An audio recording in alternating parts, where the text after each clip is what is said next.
Good evening. Welcome to the August 2026 meeting of the Mount Juliet Municipal and Regional Planning Commission meeting. Our first item up on our agenda tonight will be to set our agenda.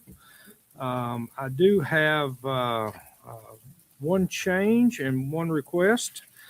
Item 9F, which is review the site plan for Willow Creek Garden and Home, located at 3215 North Mount Juliet Road, will be pulled from the agenda per the applicant's request. And let me find it on here for a number. Just wanted to see because we had seen this one a bunch. Oh, the wanted to see if there would be any objection to taking 9B, review the site plan for MSR Plaza located at 3007 North Mount Juliet Road. Moving that to the consent agenda. Looks like I think we debated over that one 3 different meetings, and looks like we kind of wanted it to, in my opinion. Would there be any objection to moving that over to the consent? Very well. Well, hopefully that'll help move us forward a little bit. We will be moving 9B to the consent agenda.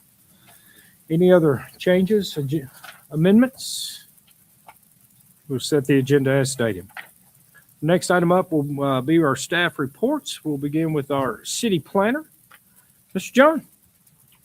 Yes, sir. I don't think I have anything today. All right. Nothing interesting. Everything is running fast and efficient and as planned. Trying. Absolutely. Shane, anything from Public Works?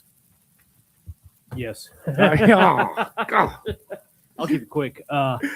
We had the pre-construction meeting for our stormwater project that's being funded through the utility. We got to do some utility deconfliction, but we're getting the wheels in motion to start that project, which is a big milestone in this city. Considering the utility is just a few years old to get 2 big projects in within the 5 years. So that's one item. And this is from Director White. I think I want to tip my hat personally to the BOC, City Management, and Director White on securing grant funding for Lebanon Road widening. That's a pretty big deal, and the work he's put into it. They've got construction funding ready and waiting once they get all their right-of-way acquired, so they're full steam ahead. And just he wanted me to share that with you guys. So with that concludes my staff report. That's very good. Todd, you have anything for us? Old Lebanon Dirt Road behind Valley Centers, back open. All right. Nice. That everything went as planned and proposed and doing good. Good. Perfect. All right. Next item up on our agenda will be our citizen comments. At this time, we'll take citizen comments. Public is welcome and encouraged to make public comment about any item on our agenda.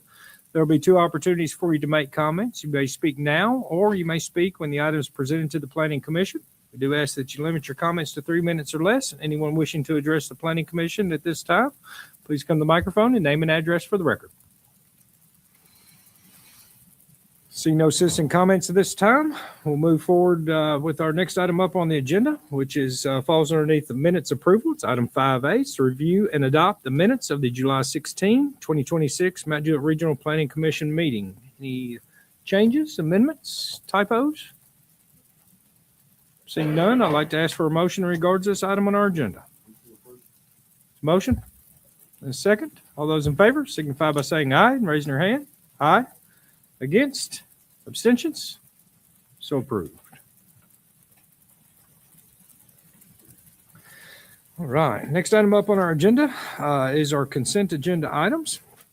Bear with me. We got several of them.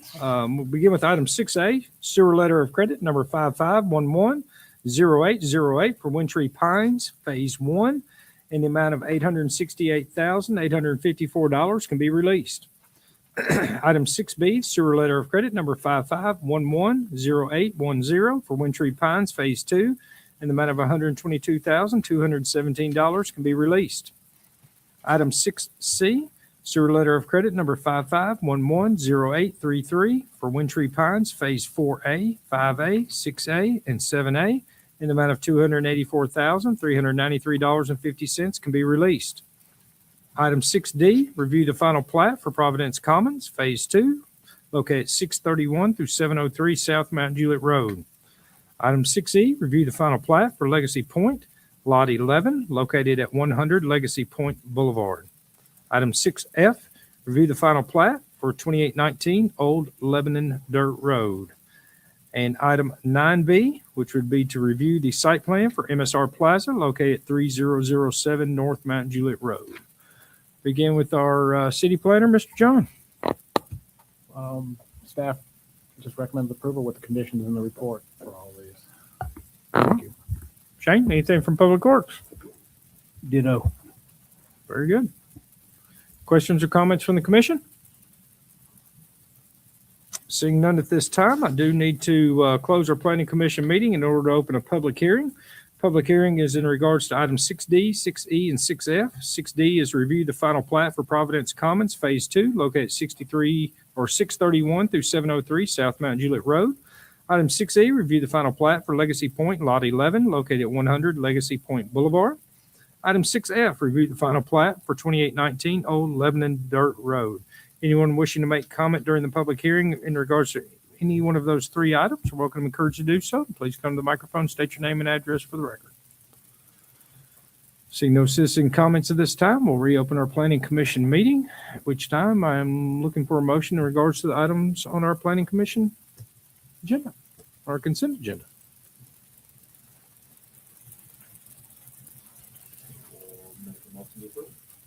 It's a motion and a second. All those in favor signify by saying aye and raising your hand. Aye. Against? Abstentions? So approved. Yeah. Would there be any objection to us hearing items 7A and 7B together? Any objection from the Planning Commission to hear these two items together? Seeing no objection, we'll hear items 7A and 7B together. Item 7A is a recommendation item back to the Board of Commissioners, is to review the annexation request for 6484 Beckwith Road. Item 7B is a recommendation item back to the Board of Commissioners, to review the plan of services for 6484 Beckwith Road. Mr. John? Sure thing. They're requesting annexation here. It's on the west side of Beckwith Road. There's an existing single-family house. They're seeking annexation due to they want to connect to city sewer, and I believe it's possible. So staff recommends approval. Brewer? Shane, any comments in regards to this item on the agenda? No, sir. Very well. Questions or comments from the commission? Seeing none at this time, I'd like to call for citizen comments. Anyone wishing to make comments in regards to these items on the agenda, welcome and encouraged to do so. Please come to the microphone and name and address for the record. Seeing no citizen comments at this time, do need to close our planning commission meeting in order to open a public hearing. Public hearing is in regards to item 7B. It's a recommendation item back to the Board of Commissioners to review the plan of services for 6484 Beckwith Road. When wishing to make public comment in regards to this item during the public hearing, is welcome and encouraged to do so. And come to the microphone, name and address for the record. Seeing no citizen comments this time, we'll close our public hearing, reopen the planning commission meeting, and at which time I'm looking for a recommendation in regards to these items on our agenda. It's a motion and a second. All those in favor signify by saying aye and raising your hand. Aye. Against? Abstentions? Is a positive recommendation. Would there be any objection from the commission to hearing items 7C and 7D together? Seeing no objection, we will hear items 7C and 7D together. Item 7C is the recommendation item back to the Board of Commissioners, is review the annexation request for 1865 Nonneville Road. Item 7D is a recommendation item back to the Board of Commissioners to review the plan of services for 1865 Nonneville Road. Mr. John? Sure thing. Yes, 2.5 acres. So this is annexation. They did not ask for, like the last one as well, they did not ask for a rezone, so it'll default to RS40 low-density residential. There is not a specific reason they annex that I'm aware of, or they're asking for annexation. But should it get approved, they go to the RS40, which matches the land use plan out there. And that's all. Recommend approval. Very well. Shane, anything from Public Works on this one? No, sir. Very well. Questions or comments from the commission? Seeing none at this time, I'd like to call for citizen comments in regards to these two items on our agenda. Anyone wishing to make comments, welcome, encouraged to do so. Microphone, name and address for the record. Seeing no citizen comments at this time, I do need to close the planning commission meeting in order to open a public hearing. Public hearing is in regards to item 7D, which is a recommendation item back to the Board of Commissioners, review the plan of services for 1865 Nonneville Road. Anyone wishing to make a comment during the public hearings, welcome, encouraged to do so. Please come to the microphone and state your name and address for the record. Seeing no citizen comments at this time, we'll close our public hearing, reopen our planning commission meeting, and at which time I'm looking for a recommendation in regards to these items on our agenda. So motion for a positive recommendation and a second. All those in favor signify by saying aye and raising your hand. Aye. Against? Abstentions? It is a positive recommendation. Next item up on our agenda is item 8A. This is a recommendation item back to the Board of Commissioners to review the land use amendment plan from low density residential to thoroughfare commercial for the Williams property located at 98 Tanglewood Drive. Mr. John. Sure thing. I'm sure you remember this from last month. I'm sure there'll be some discussion on this, and I just did not change thoroughfare commercial or CRC zoning in the staff report. Well, I think I left it blank in the staff report. My opinion is that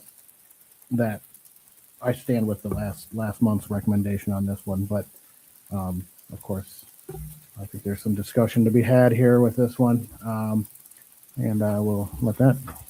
But recommending approval. We can work something out. Please. Shane, do you have any comments this time? No, sir. Very well. Questions, comments? Mr. Jones, please. So I wasn't here last month, and then I had a chance to relook at this. And I know that the body gave them a negative recommendation, but I really think that this should go through. And here's the reason for it. We're supposed to have a visual up here.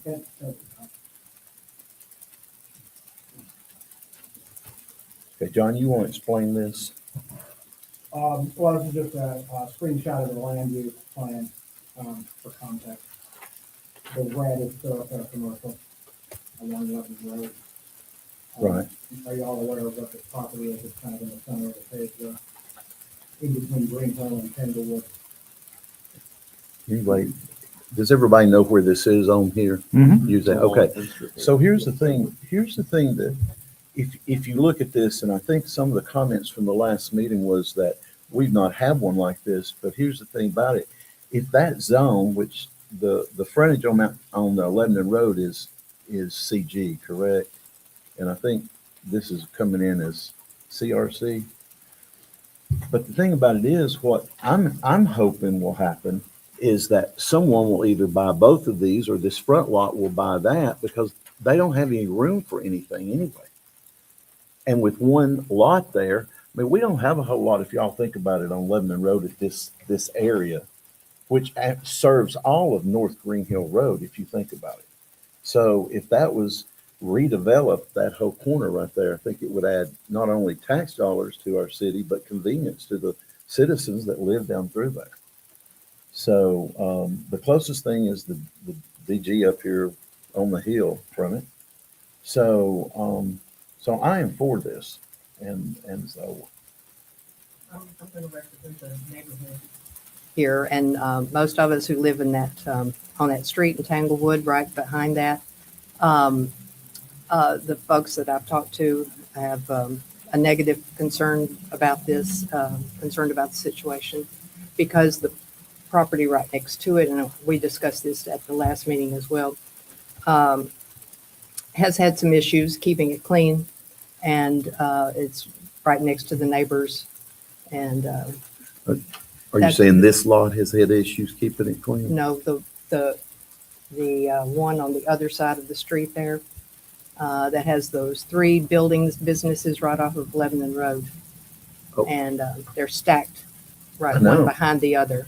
I know. And I don't think a lot has changed. And there has been plenty of opportunity for those other folks to develop, and it hasn't, much of that has not developed there yet. On the other side of Glenwood, that's still, as far as I know, most of that is vacant.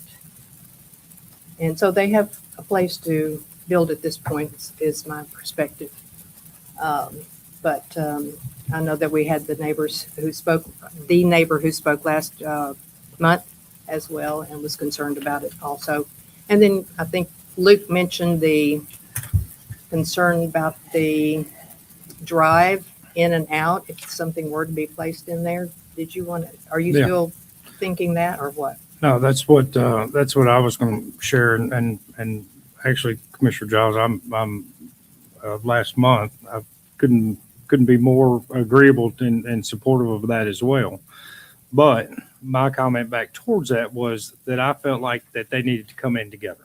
So nothing should stop one from the other of acquiring the other should they want to do something like that. They come in and be replatted and done. My fear on this was if it is to develop independently with everything that they're requesting, I think it sets a very bad precedence, because I can look at this map here in front of us right now, just because they're parallel to thoroughfare commercial, that should we set this precedence, I can count 4 properties to 6 properties that would have the same bearing to come in and make the same request because they're adjacent on 2 sides, 3 sides, 4 sides that you can count on this one small map. Not to mention if we expanded this out, that I too would agree that this corner would be great for redevelopment. This is my main travel area that I personally go in and out. I mean, I'm praying out at 4 to 6 times on a daily basis at this corner right here. I would love to see it redevelop as well, but to me, it needs to come in together, because should we grant this and we give this and somebody is to come in and develop just this parcel, we have to give them the access points. And so we would be struggling to have an access point onto Green Hill, possibly over to Tanglewood, that to me creates a monster issue at that, particularly the South Green Hill intersection. And there's really nothing we can do. And then I just believe that it sets a precedent. So if they want to come in together, they should buy each other and replat. Well, when they do that, they take a chance. It has to be contingent upon this body approving it. They do. But if you'll look over to the east, that's thoroughfare commercial right there. You'll see the color, which is actually deeper than this whole lot. And this whole lot acreage is what, John? Acre and a half, acre and a quarter, Yeah. 2.1 or something. It's not very, it's not 2.1. very wide in the center. Yeah. There. But it can develop independently. And I agree. But if we have to look at a site plan for thoroughfare commercial zoning on just this parcel, not because it's adjacent to the other, I think it creates and if they can meet our subdivision regulations, we have to approve. And if they don't ever combine together, it scares the bejeebies out of me. And together, I love them together. I think that this corner right here is a super valuable corner, and I would love to see it redeveloped. It looks better since we got rid of the railroad tie wall out there. My father had his personal business in that building at one point in time, and it's thriving right now with some retail in it and doing well. But the commercial had that right there. It'd be nice to have a restaurant right there that would help my family, or something more convenient there that would be beneficial to my family and whatnot, and the community as a whole.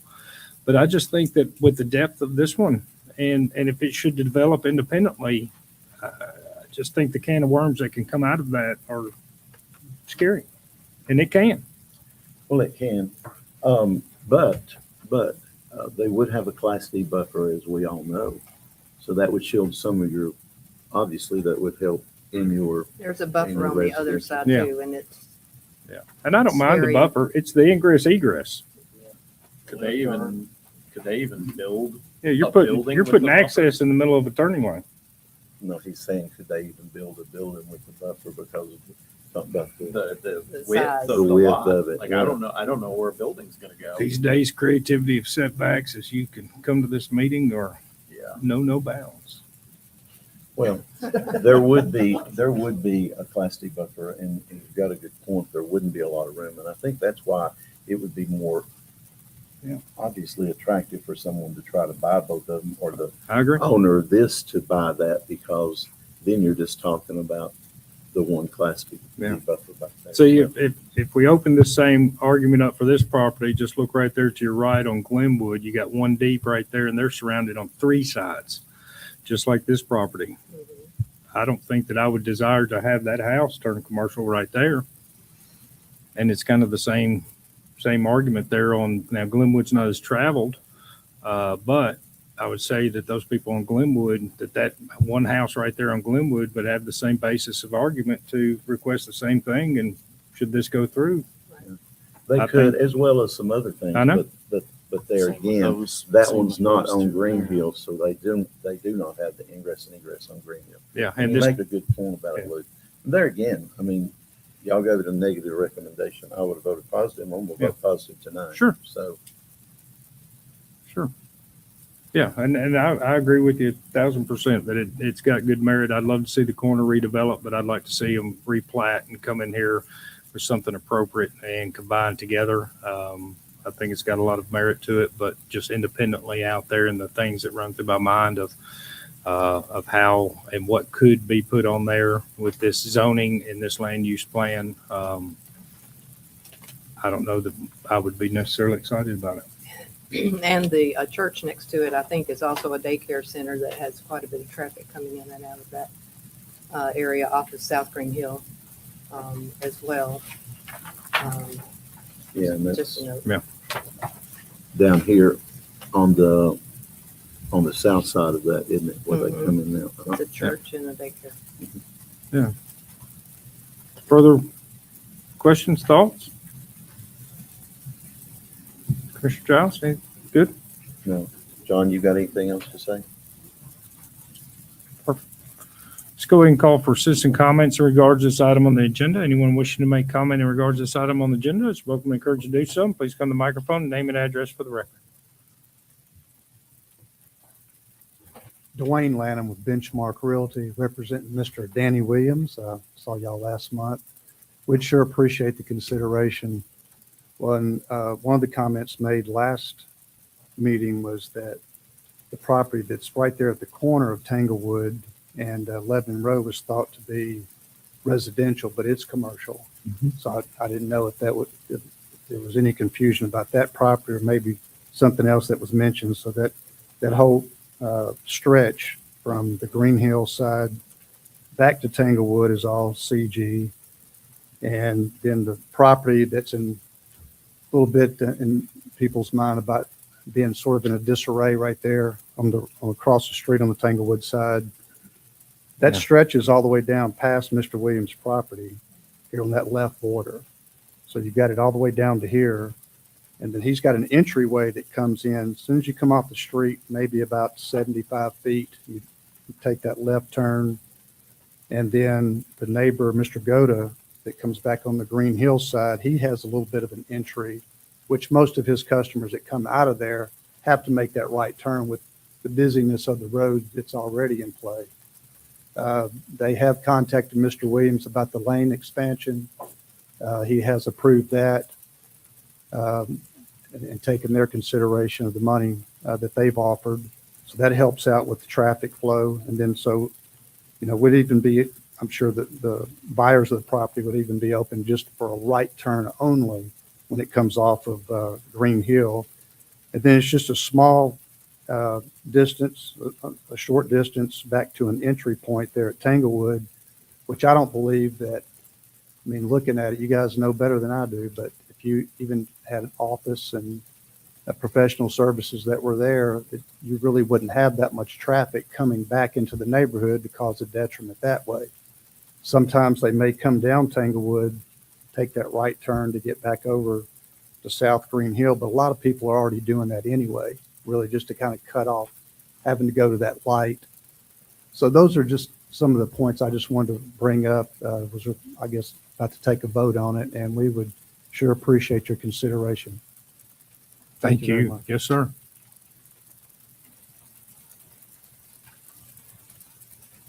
Any additional citizen comments at this time? See no additional citizen comments. I'm looking for a recommendation in regards to this item on our agenda. Oh, we'll second that. It's a motion for a negative recommendation. All those in favor signify by saying aye and raising your hand. Aye. Against? Abstentions? It is a negative recommendation. Sam, would we continue on to hear the next three items on our agenda at this point in time? You could, but you might want to ask the applicant if they want to. Mr. Lanham, what would be your will for us to hear the annexation plan of services and the rezoning request, items 8B, 8C, and 8D? Would you like for this body to continue to hear those items, or would you like to defer those items? If we could defer, we'd like to reconsider maybe even changing the zoning from the CRC to the OPS, if that would help in making the overall decision to go that way. I don't know from the decision that was just made if that's a possibility, but we can defer for the other till we can get it sorted out. Yeah. Yeah. Yeah, I didn't know kind of how my thing on that. I would rather see the corner redeveloped, Yes, and sir. OPS is not conducive to the redevelopment, the discussion that we just had. The Okay. commercial, I mean, that what you're asking for would be desirable, Yes, sir. but it needs to come together. If I know that that's hard to make sense, but if everything comes together as it is with the request, as I just said, my fear is the access points on this and the precedents it's set with a one deep property with no direct access to a major thoroughfare such as Lebanon Road. Okay. And then the potential access point this body would have to grant someone there at Green Hill Road, I think is challenging and I think it's dangerous, to be quite frank. But if the whole corner could be redeveloped and parceled together, replatted, I can't speak for anybody else here. I can speak for myself. Like I said, I probably pass through this intersection at least 6 times a day. I think that is a great corner, and I would like to see something that would be a little bit more. There's some great things. There are great businesses that are thriving in there right now. So not to discount their businesses that are very successful there and doing well, I hope.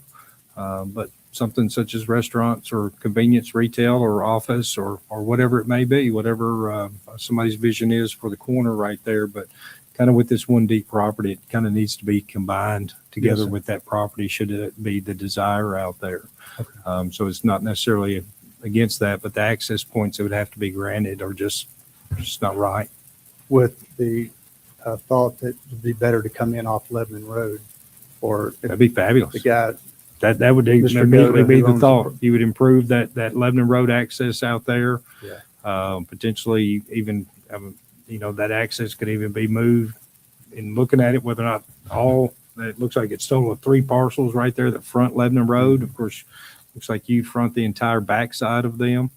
Whether or not they all 3 came together or just the 2 with the strip center and this together.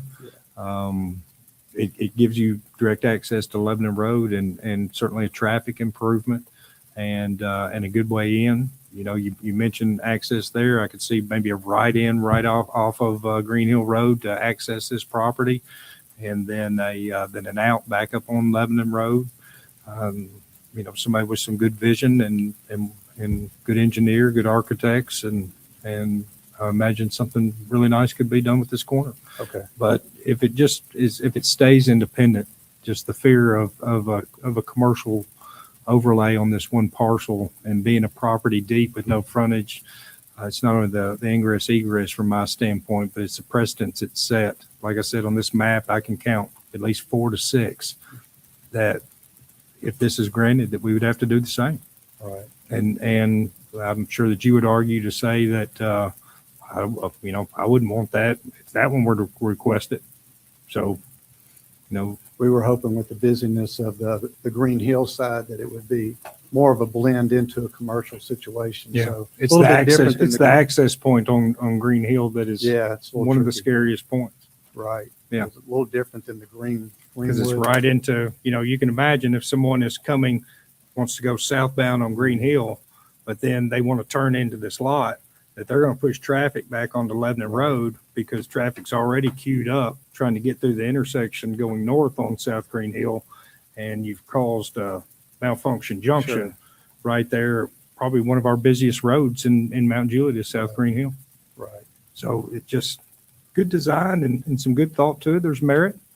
And so I hope that something has worked out and I hope we get to see it again. Yes, sir. Commissioner Jones, please. Yeah, if I may comment. Yeah. But if there was a right in North Green Hill Road, then that would take traffic off from Green Hill Road if they were going into this site. And as far as counting the lots, this is the only one that goes that could have two ingresses and egresses on two different roads, unless these people down here combined lots together. You see what I'm saying? Yeah. My actual So- hope would be that if it were to redevelop, that the only access point would be Lebanon Road. Yeah, I mean, that would be the best, but, Yeah. but you probably want a secondary somewhere just for safety reasons. I mean, we're talking about the one on Mount Juliet Road for the circular. I mean, you would want that if that redeveloped. You So, could actually shoot them out to Tanglewood over Yeah, there to the absolutely. back of that strip center. Yeah. So, yeah. Todd, please. Just, I do want to clarify, if that corner were to redevelop, short of getting an access easement to that adjacent parcel, the best point of access would be off South Green Hill Road. Otherwise, they're really in the signal box because of how offset that signal is.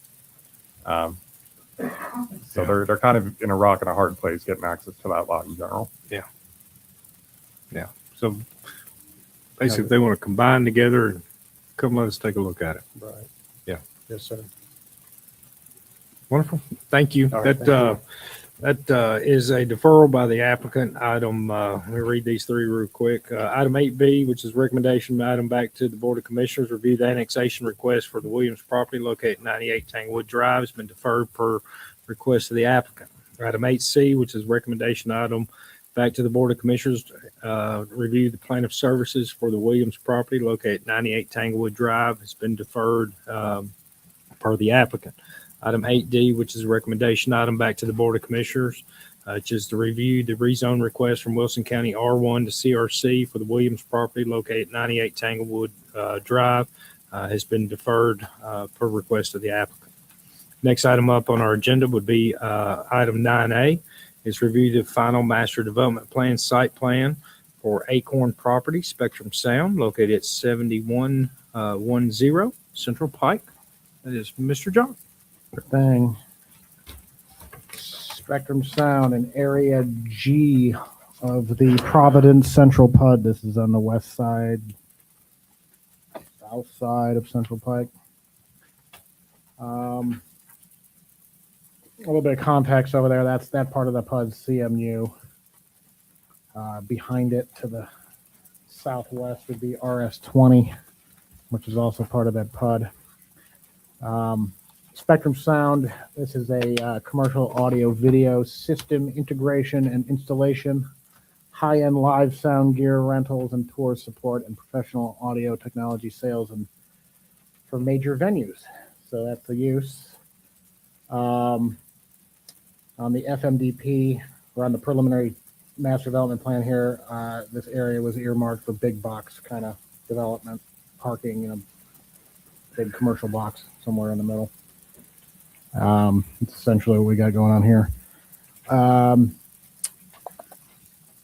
Thing I'd like to talk about here is the facade materials. Now, this PUD has a unique kind of amendment history, and they were given waivers on certain parts of the PUD regarding the facade materials. Area G was not one of those areas. So they're asking, and with this approval, and the planning commission has that authority to do so, for the facade waiver as written in your staff report. Now, I've changed my mind on my recommendation because when I wrote this, I was under the impression since it's a PUD, they might have to do a PUD amendment. But since this does not violate any condition of the original PUD, since there were no waivers put on this particular area of the PUD in regards to the facade materials, they can ask for it now via the board, planning commission rather. And what they're asking for is 77.5% approximately of tilt-up concrete panels. They do have 11.5% of brick, and the bulk of the rest is glazing. You can look at the building. They did go a little above extra to make it look palatable, but they are asking for that waiver, and you all have the authority to speak on it, weigh in on it.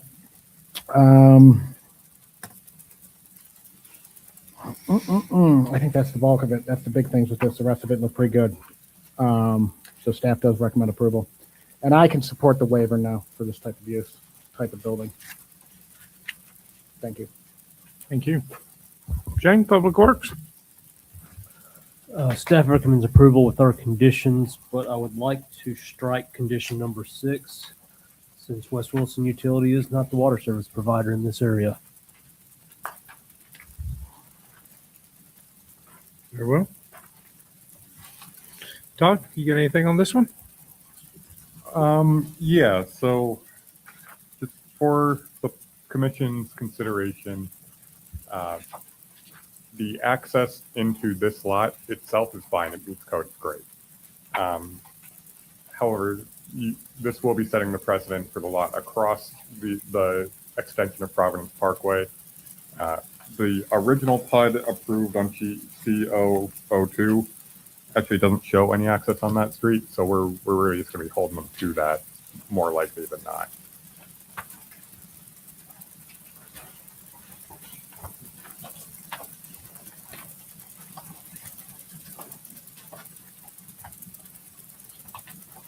But again, that has nothing to do with this site. That's just for future considerations. Gotcha. Thank you. Questions, comments, discussion from the commission?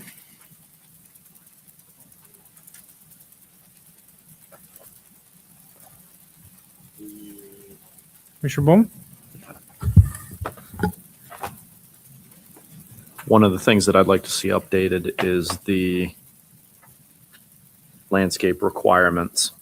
I'm trying to figure out why the trees don't continue along the back of the lot where it backs up to residential properties. Ask for representation to this Yeah. Please. project. Name and address for the record, please. Good evening, Joe Haddix, Heritage Civil. I noticed that walking in here earlier today, it's already taken care of. So Fabulous. that full buffer will be planted across the rear lot line. Oh, jeez. Yeah. Good catch. Thank you. Further, And just please, so I please. can confirm, is this going to be, I'm looking at the approved PMDP, is this building going to be just south of the A1 CMU? Is that where I'm looking at it correctly? That is correct. Okay, So, I just wanted to make sure I knew physically where it was at. yeah, so this building almost sits identically where that building is shown. Okay, From a drawing that's 6 years old. So we're trying to adhere to the approved preliminary plan as best we Sure. can. Todd did mention, the site you're seeing in the PUD in that drawing is bigger than this site. Yeah. Therefore, there was an access to a future road that at the time, that's where TDOT was saying Hager was going to go, and a whole nother discussion that Todd and I and Matt and Shane have been having. So at this time, we would request approval of the access points. We're committed to the Public Works condition that driveways will align as the south side of the Parkway extension develops. We're already accounting for that. We respectfully request your consideration and approval of the material waiver. I think it's a good looking building. The architects have gone kind of above and beyond to add even more features than what you've heard me say. Some of these other big box guys are adding to their buildings. Really cool looking building. Really excited to get something going on the west side of Central Pike there. Public Works has recently approved the roadway extension plan and the mass grading plan that y'all saw a couple months ago. So contractor is nearing getting ready to start erosion control and pre-cons with Public Works. So can answer any other questions y'all may have. Thank you for your time. Let me make sure I'm right on this too, Joe. You guys will, you're basically going to complete the entire road section and extension of Providence Parkway all the way leading to this site. So that road will be completed in its entirety with the development of this site? That is correct. Yeah. So unlike what we did on the other side of Providence Parkway, where it was 3 lanes for a time and then it ultimately got widened to 5. Right. This gets the ultimate 5-lane section at the Central Pike intersection, comes back a certain distance that we worked out with Public Works at that full 5-lane, and then transitions down to 3 lanes. So you get the ultimate road section day one. Would this start prior to, and maybe this is a Todd question, or start prior to the Central Pike interchange, therefore allowing John Hager, whether or not it comes like this? I'm sure that's a discussion between you guys and TDOT out there, but this would potentially give an access point, a good access point, so that the people on John Hager continue to come in and out. Is that, Yeah, I guess, kind of what I'm asking? I can't speak to when they're going to start their construction, but the interchange project is slated to start in 2029. Okay. That being said, there have been some changes to the plans. Technically, the final right-of-way plans aren't available yet, but they're coming imminently. But the last I saw, that John Hager was going to continue to Central Pike, become a right-in, right-out when the interchange comes in, and it will be this development's responsibility to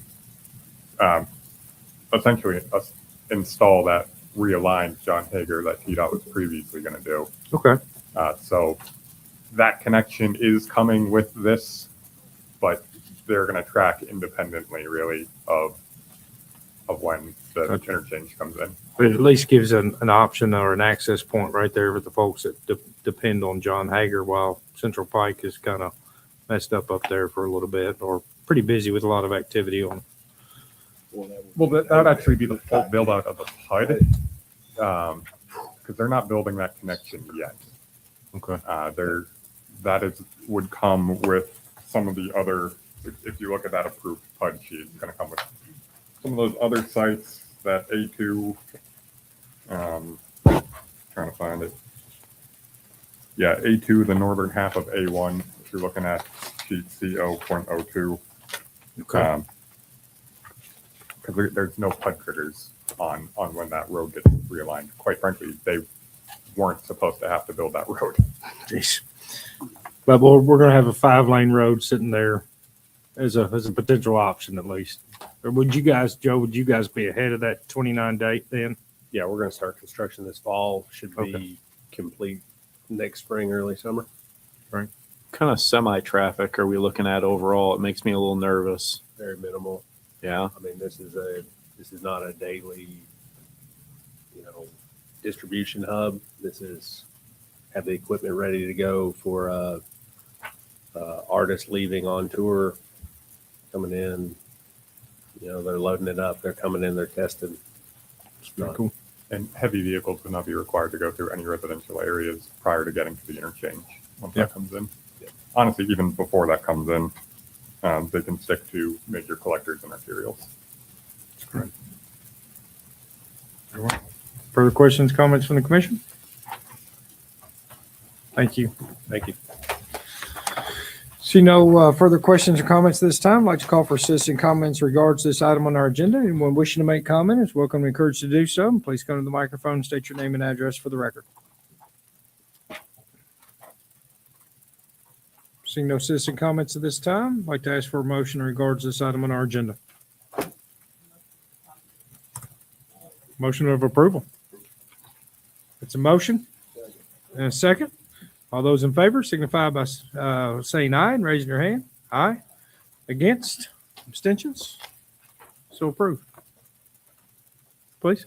Sorry, just to confirm, that included the material waiver? Yes. Thank you. Yes, ma'am. Perfect. Yeah.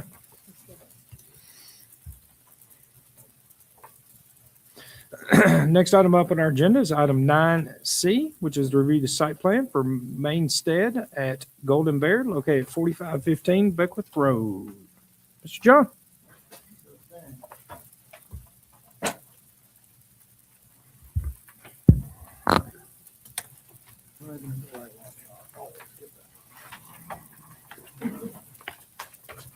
Okay, a couple months ago, we saw, I think it was May, you saw the final master development plan for this. I also distributed the maps so you can kind of see the layout of this as it's going through. Starting with that PMDP, that was from, I believe, 2024. That was the second PMDP. There was an initial one, then they had an amendment where they got rid of the age restricted in the northeast corner that we talked about last month. And then the one you have before you is the PMDP, the most recent PMDP. And then I also printed out the FMDP that was approved back in May. There are a couple inconsistencies in here, and I have them in the site plan.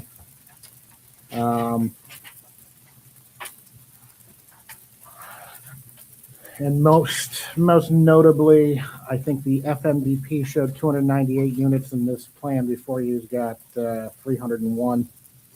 So that would have to be brought back down. Or rather, it's got 301. The FMDP had 292. Commercial square foot versus the FMDP that you saw in May went up a couple hundred square feet. 700 plus. We got restaurant, we got retail in there. Overall density of this PUD is capped at 7.4 units. This particular phase, you got 15.2, same as it always was, more or less, minus that discrepancy I just explained. Beyond that, I don't think I have a lot else to say on here. They're not asking for much else. Yep, staff recommends approval. This is site plan. Shane, Public Works? We recommend approval with our conditions, but I will get with planning because these conditions are from another project. Very well. Very well. Todd, do you have anything on this one? Very well. Questions or comments from the commission? In an area, I didn't notice one. It is in building 100. I can help you with that It's one. in the building? It is in the building. I think I'll that look for it. Mr. John made a note saying that we need a postmaster approval in order to locate it there. Let's go ahead and ask for representation because I got a lot of questions.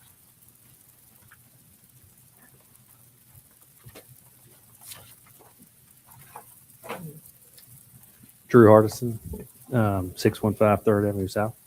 Do you want to, I guess, speak to Commissioner Armstead's question on the mail kiosk? Yeah, it'll be located inside of the building. That's correct. For all the units? Yes. So that was going to lead me to one of my questions I have. Where do they park? Out in the lot there. So no dedicated parking for the mail kiosk? It's not dedicated now. Shouldn't there be signage that says so many minutes to park close to a kiosk? I mean, like you have that when you go into retail places, restaurants, you can only park there a certain few minutes while you go pick up something. Would that not be consistent in this many units and have your mail in one place?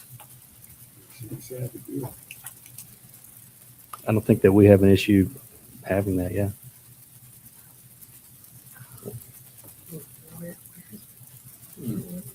That would come with how many spaces? I mean, I don't know this. Yeah, this I don't one. know if Todd knows. I mean, I don't know how many spaces is the norm for this. I mean, Oh, I see Melrose. Really, that's what Hi, I. God. one. I I know we that- up with the two, it might be two, sorry. One is two maximum. within the ordinance. Well, how many times does somebody go to the post office like I go every day, and there's more than two cars there? And I go almost every day. I was in a Bixley Apartments the other day, and I was with a lady, and she was picking up her mail. And then it was probably in the afternoon, people are getting off from work, and they're coming in and wanting to get their mail, and several people were parking, and there were, 5 or 6, or at least 5 or 6 parking spaces for that. That's a big complex. I mean, I think people will walk throughout and connect through the amenity center, and that's pretty common in a multifamily development. So let's just, I won't carry on with concerns I have overall on this one as it sits. I asked staff to give us a copy of the PUD itself, which everybody here tonight received a copy of it. And one of the main reasons I wanted to see this particularly is because I wanted to see how the original PUD proposed the parking and how each building was going to be serviced by that. A couple of the big differences, we had buildings, or one building at the back on this positioned to the floodplain there, I guess, to the east of this site. I think it was set up at one point for some of the green space on the, what I would call the south west corner of it. I think I'd heard potential commercial at that time when this initially came here before us. So as I was looking at the site, my concerns are one, I think that we got to have dedicated parking for a mail kiosk right there. If nothing else, you got to have dedicated parking for the mail carrier themselves. So they got to have a place to put their car that they're not going to get towed out there. The PUD is capped at 7.4 UPA. Then how is a UPA, and this is a staff question, and how is 15.2 UPA in substantial compliance? They're like 15.9. Around 15.9, very well.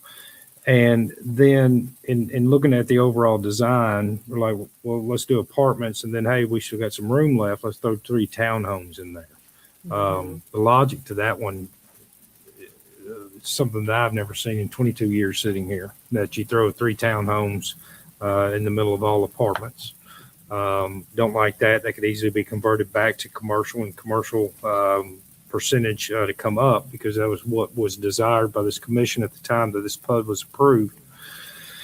Number 2 is you've got the commercial, and then the commercial doesn't have any direct or immediate access to even trash receptacles, that they have to cross all the way across the site to get to trash. So to me, that's prohibitive for any potential restaurants to come in there, that they're either going to have to throw it in a car or throw it in a truck, or we've not accommodated trash.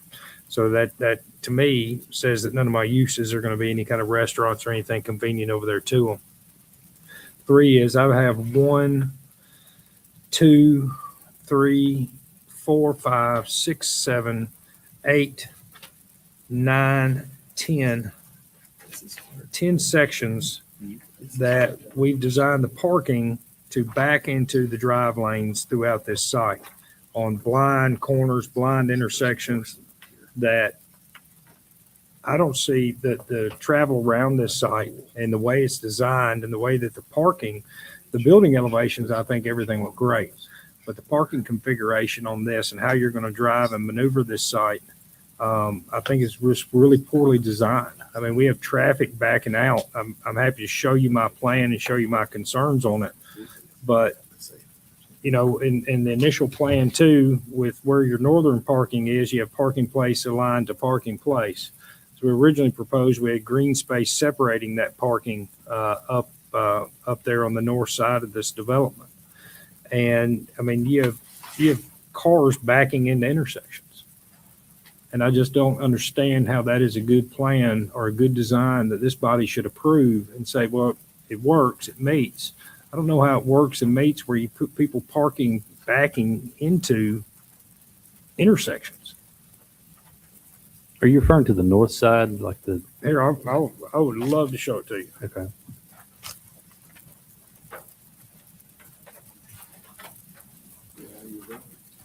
It's talking about,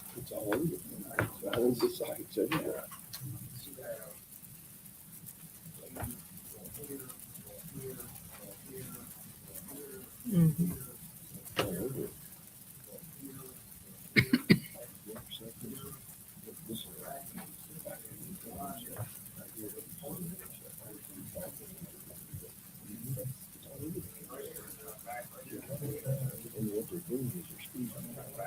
Yes. So there's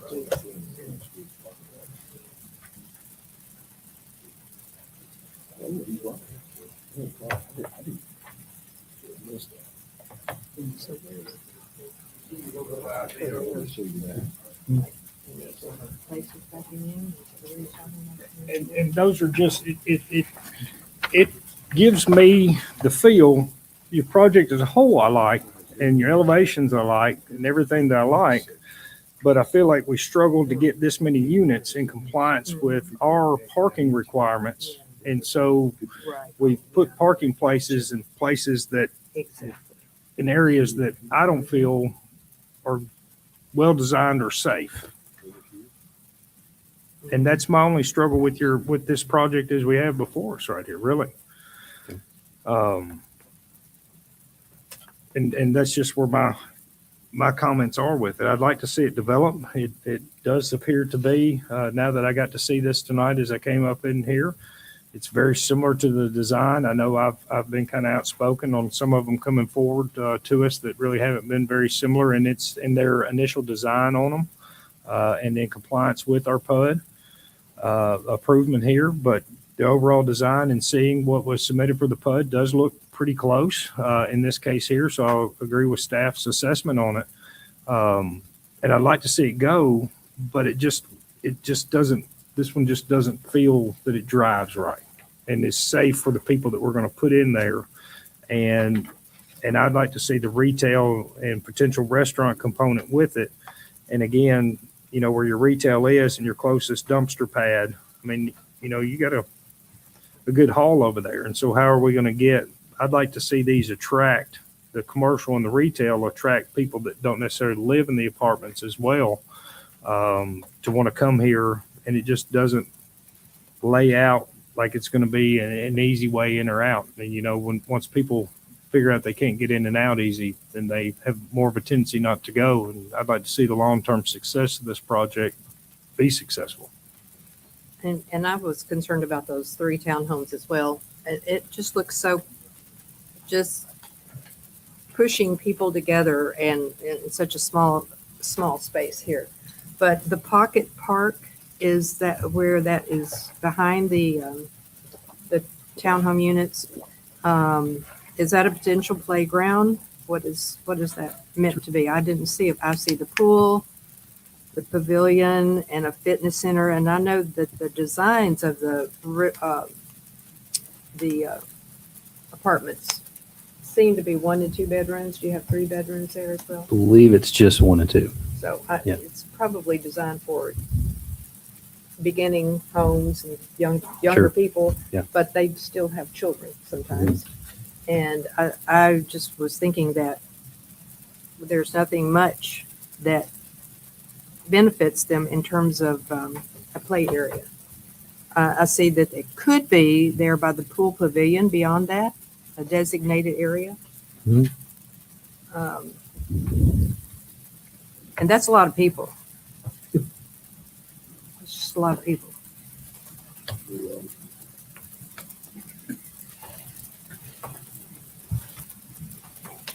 Sam, I have a question for you.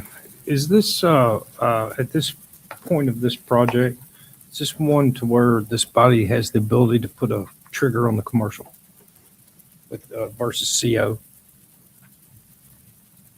I don't think that the planning commission usually does that, no, and I don't know, I don't have the ordinance in front of me to know if that would conflict with PMDP, or if there's any other CO triggers in that. If other staff members have the ordinance. I just want to make sure that the commercial component, is done. I'd like to see it move forward, but I think as parking configuration is laid out right now, I've got concerns in regards to this. And let me ask you one more question real quick. The north side parking as you come in off of, Old Beckwith Road, Mhm. looks like that entire north section of parking is off property. Yes, it would be shared with that next development that's coming in, the age restricted piece. Okay. You guys got easements and everything in place? Yes. Allowing that to happen? Okay.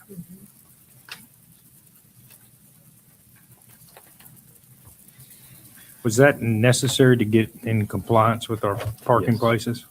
Mhm. We're a little over parked at the moment because we dropped the number of units from 301 to 292 from FMDP to site plan to be consistent with the PMDP. So we've got a few spots we could lose, but not that many. So you saw my concerns with some of the parking there. Mhm. Couldn't lose enough parking to address all of those concerns that I shared with you. To me, it would cause you to lose that one right there, 3, 4, maybe 5, 6, Yeah. 7, 8, 9, 10, 11, 12, We would definitely be underparked. 13, 14, 15, 16, 17, 18. Roughly around 20 parking places it would lose. I mean, do you have any suggestions for that reconfiguration? Yeah, we'd really have to study that to give an honest answer on that. You know, we've worked this pretty good to try and meet the parking requirements for 292 units, and feel that this is would be acceptable. I understand your concerns and I see them. But this is a parking lot. This is not a local road, so there is a little bit of a difference there, but I see what you're saying. Yeah. Todd, you're a traffic engineer. I know it's not a public road, but you had to review this right here. I mean, is it safe to put people backing into intersections? It's not uncommon in parking lots. Now, typically, we do see your more stereotypical straight lines with a more central drive aisle that you would turn off into your parking drive aisle. However, we've got T intersections with perpendicular parking throughout town. It's not a major safety concern, just because of the speeds we're talking about in parking lots, and the pedestrian routing generally avoids having people walk in the drive aisle. Now, there are several places across the site that could be improved. But we're talking about low speed collisions here. But you are on it. There is more risk for a collision in general when you have parking near intersections and you have another conflict point to deal with.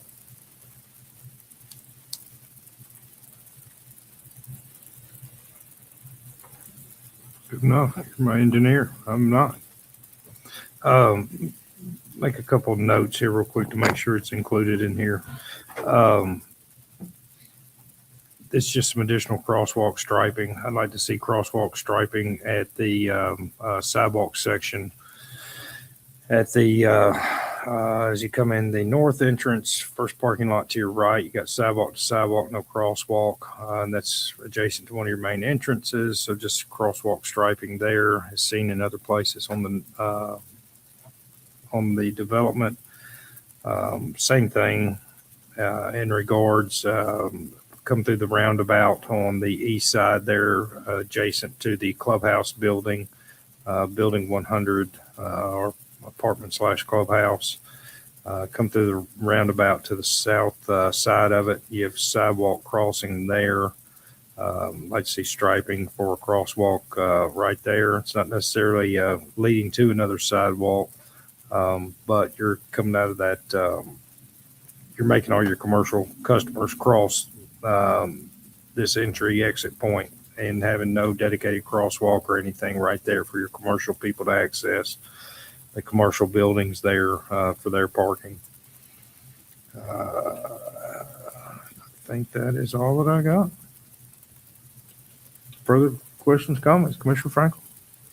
Yeah, I want to go back to a comment I think Commissioner Armistead made about the mail room. I mean, that's going to be, building 100 is going to be hard to live in next to that thing. I mean, you think about it. I mean, I don't know, I get my mail every day from a mailbox, but everyone gets their mail. 300 people are going to be visiting building 1 a day. And it's in the same building of 47 units. And so somebody's going to be living next door to this. And it's never going to be quiet. And there's always going to be, I mean, honestly, the mailroom should be somehow put on the outside of one of these units, at least as far away or even separated, because if you're just going to have one place, it seems like you're going to make it almost the last place anyone wants to rent. I mean, how would you like to live in building 100? Real close to that. I mean, it's just always going to be doors slamming, people going, I'm talking. I mean, it's. Well, it's just the convenience of the rest of the residents as well, picking up their mail. I mean, Yeah. People do it on their way in and that's out. not convenient. Doesn't look convenient to me. In and out. I mean, you're going on your way out to get the mail on the way to the store or coming home from work or whatever. They're going to have to drive down in here and cross. And I mean, it's buried, really. Keep away. So almost, I don't know. That to me is. Did you consider anything else prior to putting it in the building? Yeah, I'll have to discuss with the architect as to, other options, but where it's at is with proximity right to the, you got the pool and right across from the amenity area. So, I think without stealing more from the clubhouse, it's probably where it had to go. I'm not thinking about the clubhouse. I'm just seeing some other areas that Yeah. are possibilities and. You're talking about like another structure? Is that what you're Yes, saying? yes. Or- Total. Freestanding. Or Freestanding. freestanding. No, yeah, another structure. And you were talking about coming in to the north off of Old Beckwith, and there's plenty of, looks like a green space there where a kiosk could, So that is a TVA easement. oh, So that, no structure can be. even in that though area. there's green there. Yeah, you can't put a roof in there, rooftop there. No structures. Eliminates that. Is the pool design locked down, or is there potential? I'm seeing a very unique design with kind of that center island there, and Mhm. I would strongly recommend making that a more traditional size, be far more functional. If maybe a swim club developed here, or classes, or whatever the case may be, right? Trying to swim in a very uniquely shaped pool like that could bring up a lot of different issues. So something more standardized. Okay.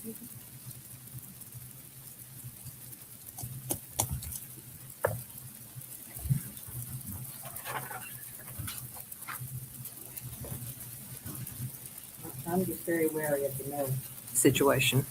I agree with you 100%. And I would like to see a playground in that just north of the pool there. perfect spot for it. Sam, I'm gonna come back to you real quick. Does this body at this point in time on this submittal, this being a site plan request, do we have the ability to request to make changes to this? Yes. Or do we have the ability to turn it down? Yes, as long as you're not conflicting with the final master development plan. So if they had approved that way, we would have now switch it. So disapprove it for other reasons. You could disapprove it for it not complying with the final master development plan. If you say those reasons. Well, I don't think that we have any issues with any of the crosswalk things that you've mentioned and making those connections. And I'm happy to bring things up as far as the concerns of the mailroom. We can have those discussions. But And I like the swimming pool idea.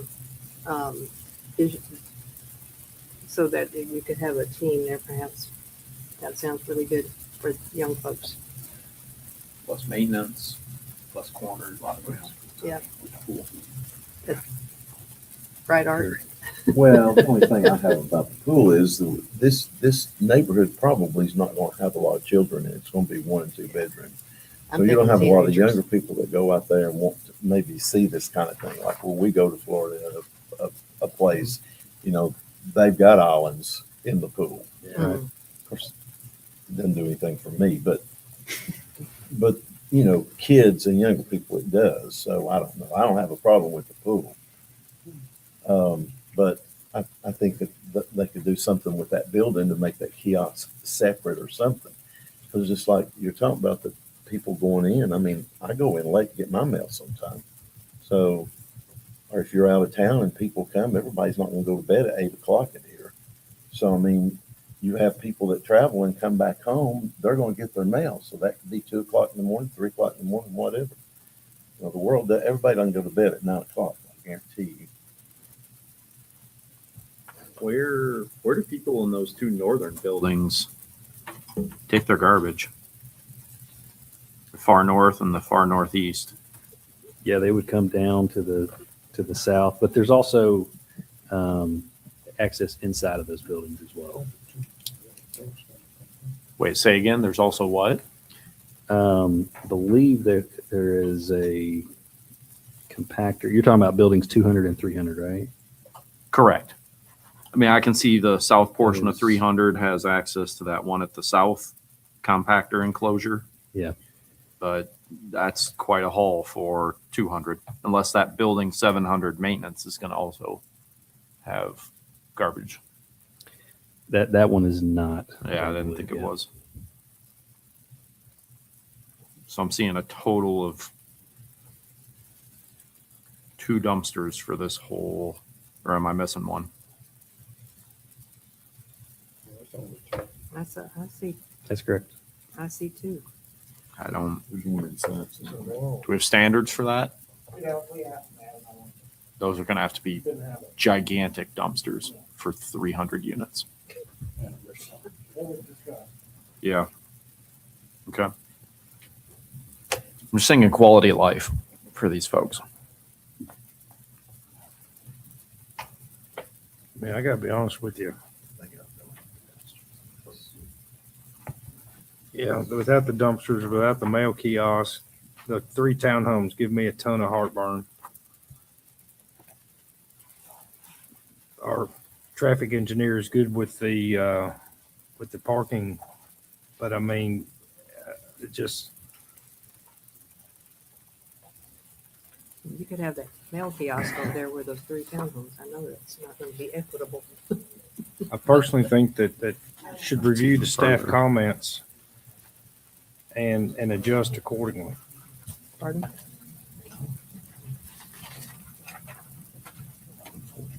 Further away Yeah, from but- these folks. I know. Well, I know, Nothing's ideal. And they should take that in consideration when they move in. Yes, ma'am. I just wanted to point out that the final master development plan does have the 3 townhomes, so the planning commission should not have an issue with that. Very well.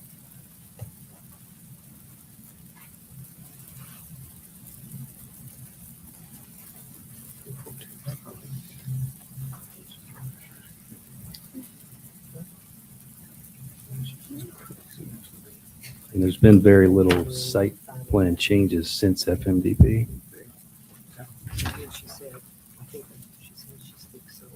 No, that doesn't change a poor design. And it's a poor design. It's poorly thought out, poorly laid out. It might be in compliance, but there's just zero consideration to people that are going to live here. I mean, I just don't see how you can stand there and say that there's not. I mean, there's just,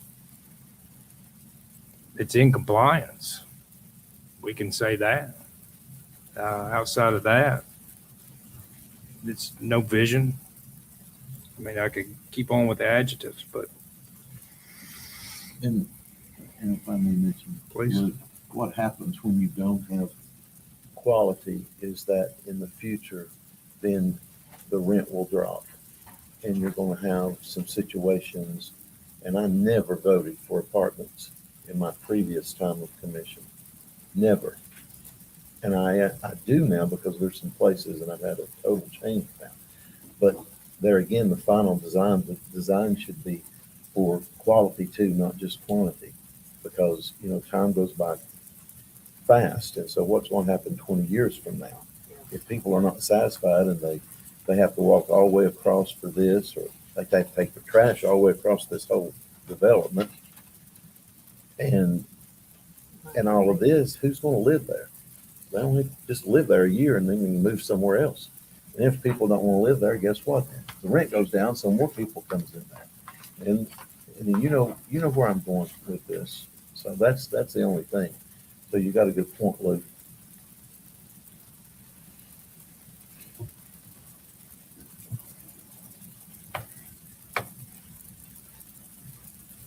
Please, if anybody else has any additional discussion, feel free to have it. I'm reading some stuff personally over here.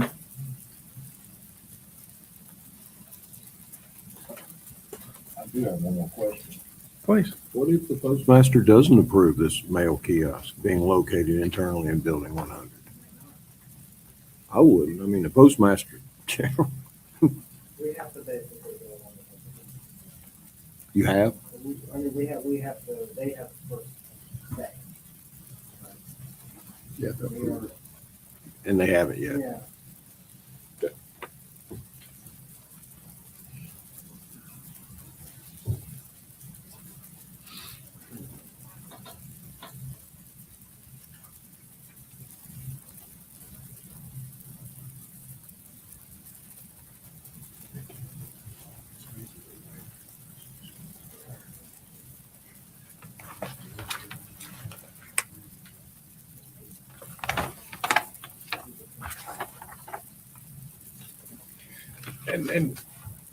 And here's my concern, and this is based upon staff's comment as well. If we were to say, hey, you can get with staff to resolve some of these issues and move forward, the fact that staff has already indicated that they've requested several things of you in their meetings, and you have had zero willingness to work with staff in order to hear their concerns in regards to the site, but yet continue to press the site forward, is of concern in itself. So how can I put that back upon staff to say, hey, this body feels like we need more than 2 dumpsters. This body feels like the mail kiosk is here. When staff is sitting here saying that they've made these suggestions to you and they've made these comments to you, and yet here we are at this meeting tonight and you've ignored staff. So how can this body forward something to staff with a recommendation or some type of approval to say, hey, work with staff on this, when staff's comments have fallen upon deaf ears? Well, respectfully, and maybe I've missed something here, but you know, the things that were brought up with the dumpster and the mail kiosk, that's the first time that I've heard that from staff. Okay. Perhaps that's been mentioned to somebody else and not myself. Or Okay. if it was written somewhere, maybe I've missed that, and apologies for that. But Okay. As far as me personally, that's the first that I've heard of that. That's great. So when I Thank you. hear some feedback from staff, we take that very seriously and seek to, implement that into the plans, because, we take pride in the work that we do. We want to produce a quality product. It's not just on to the next. I take just as much pride as you guys do making this city great. So, yeah.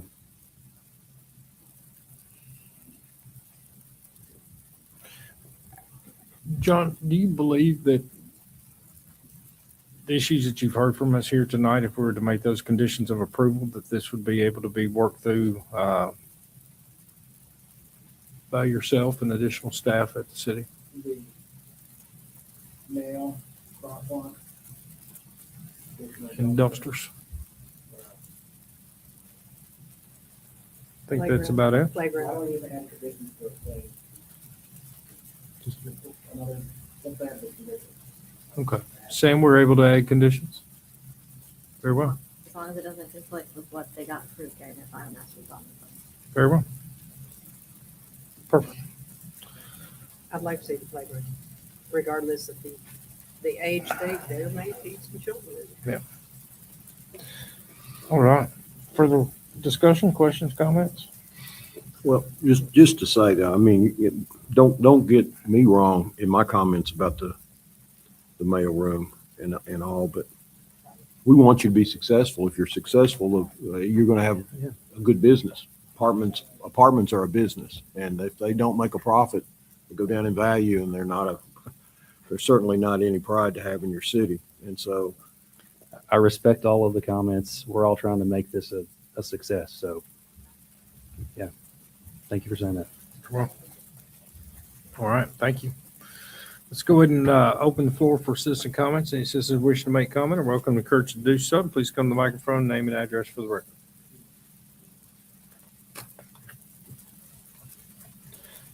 See no citizen comments. I am going to open the floor for a motion in regards to this item on our agenda.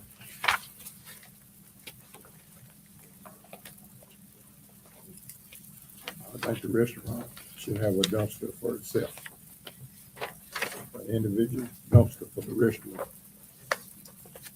Since most restaurants do have a dumpster, and they fill them up.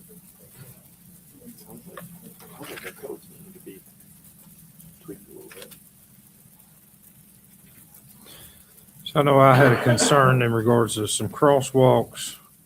We have additional dumpsters. Mail kiosk. access and parking to the kiosk. Somehow, yeah. I'd rather see a freestanding kiosk for the residents. That's designed for them to be able to pick up their mail without interfering with the other parking and residents.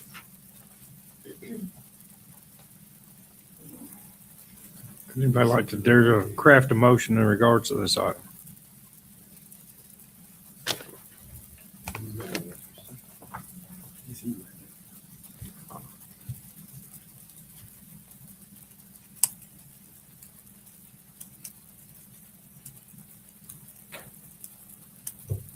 I'll go out on a limb. I'll make a motion to approve, subject to the additional following conditions.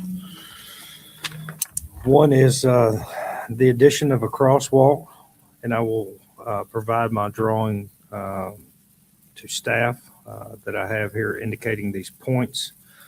In addition of the crosswalk at the northwest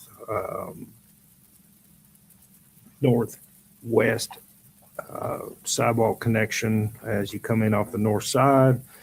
Crosswalk again from the commercial to the parking lot.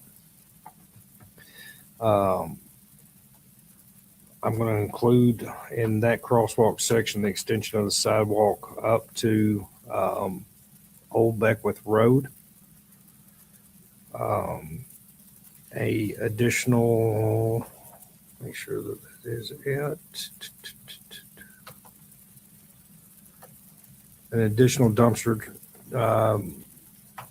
trash system to be located on the north section of this property to service particularly building 200, potentially building 300. Requirement that the commercial facilities have dedicated trash receptacles just for them that include access points and or crosswalks to safely get to them. That the mail kiosk be removed from the clubhouse, and potentially 2 mail kiosks be added at the eastern side of the development as well as the western side of the development shall be covered, and with a minimum of 2 parking places accessible to that mail kiosk.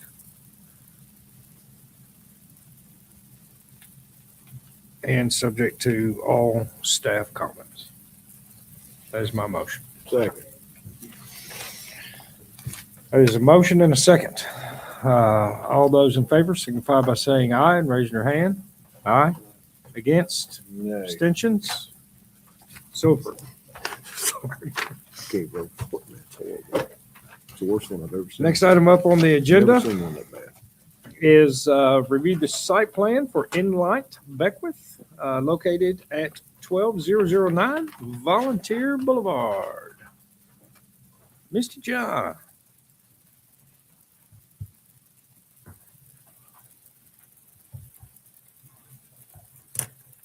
All right.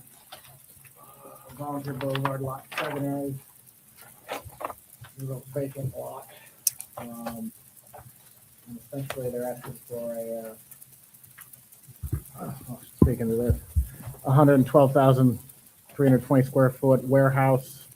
It's a 16-acre site, zoned IR already.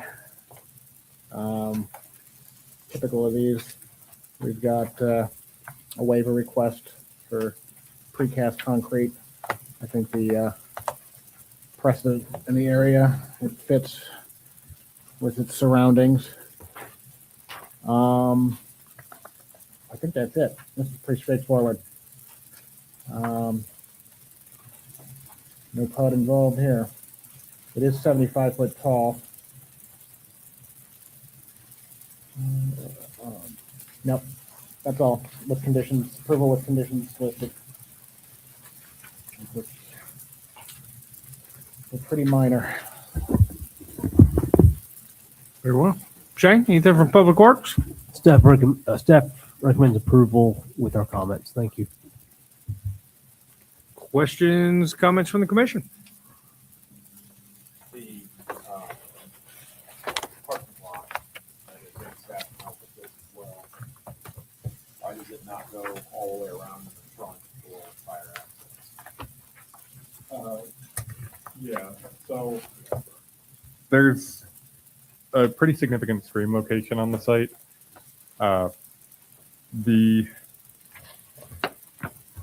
The way it was explained to us was that it would be very difficult to connect the road completely and stay out of the buffer for the relocated stream.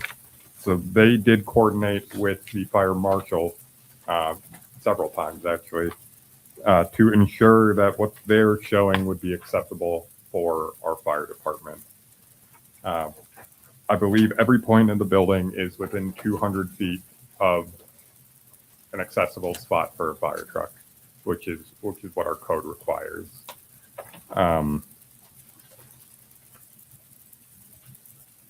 So that's how they came to the gap there that they came to. Okay. Thank you. Further questions, comments? Let's go ahead and ask for representation. Name and address for the record, please. Connor Gilbert, Kimley Horn, civil site engineer. To add to the split connection, there's also some cross drainage that comes off from off site. This is a pretty heavily cross drained, servicing multiple properties that's on the south side of that building. We're essentially maintaining that path of flow, and it sort of restricts that full circulation. That it's also cross parked or not cross parked, it's split parked for a 2-tenant build out. So you kind of have those dedicated access points and parking for the tenants that would be a part of that build out. Okay. So there was, I just drawn on. So there was no way to kind of connect these two either down there. We looked into it, but that cross drainage kind of created some conflicts where ultimately it would result in some substantial changes of how drainage patterns are existing. Okay. Chief folks was good with it. Good with it. Got a quick question for you. Are you tilt up on this? Yes, sir. Tilt You are. panels. So I got your color palette and everything back here, and then you're doing texture on top of it. Are you using the smooth form tilt up then is the plan? That is my understanding. I mean, from an architectural standpoint, there may be some stamping for texture, but I do believe it's smooth form. Okay. So the texture would be applied during the application of the paint. And is I it would just I would- paint or is it some kind of a stucco or drive it, or I guess, you can put the color out there, but what is being applied? We just had a few of these commercial buildings over there in the area that I like the tilt up construction. So I'm a fan of that, especially when you get these tall walls like this. I think they're safer and a better way to construct these in the long run. But I also want to make sure that the facade and the application of the materials applied to them are also going to hold up and look better than a few of them that said that manufacturer, man, it's 100 years. We're never going to touch it. Yeah, we're 7 years in. It looks like you need to touch it. Yes, sir. I understand. I believe that we need to get back to the architectural team to confirm that. I don't want to speak out of turn there, but I'm sure that we're willing to comply with any kind of material standards on that front. Great. Okay. Yeah, and it was just curiosity out of myself. How, is it? We're just going to be a guy with a spray gun and spraying just direct Sherwin-Williams or Sherwin-Williams paint colors. So Sherwin-Williams paint colors to it, or is he actually going to have you actually got textured guns, there's materials, there's just adding that color to something out there, and a different type of spray on material that would give it that kind of finish, like the old school stucco, that's sprayed on as well, but then you put whatever color that you want to it, red, green, or purple or whatever. And just gives it a texture, gives it a little bit of a feeling of depth and dimension, and sometimes too can help that the longevity of the paint to hold up. Sure. Further questions, comments from the commission? Thank you so much. All right. Seeing none at this time, I'd like to ask for citizen comments. Any citizen wishing to make comment of regards to this item on our agenda, welcome and encouraged to do so. Please come to the microphone and state your name and address for the record. Seeing no citizen comments at this time, I'd like to ask for a motion in regards to this item on our agenda. It's a motion. And a second. All those in favor signify by saying aye and raising their hand. Aye. Against? Abstentions? So approved.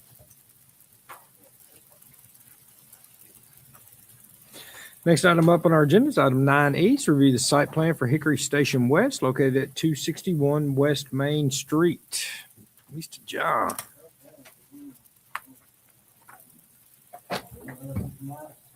Yes. Well, as far as my concerns with it, they interrupt them, they have proper problems. Yes. Still got the crash, enclosure in that buffer, but I think it's a little but other than that, looks good. That's moving pretty good. Oh, and the A condition in there that they add some windows to the north facade. Yes, north facade. Since it's a little blank. And it's going to be facing north. That's a good idea. Let me make sure I don't have anything else in here. No. That's all. Recommending approval with the conditions, and there's only 13 of them, and they're pretty minor. Well, thank you. Shane, anything from Public Works? No, sir, we recommend approval with our conditions as listed. Thank you. Thank you. Todd, anything? Yeah, I just want them to move the bike rack. Do what? I want them to move the bike rack Where would you like them to move the bike rack? anywhere that's not immediately on a concrete wall. It looks like there's some a spot to the south side of the building there.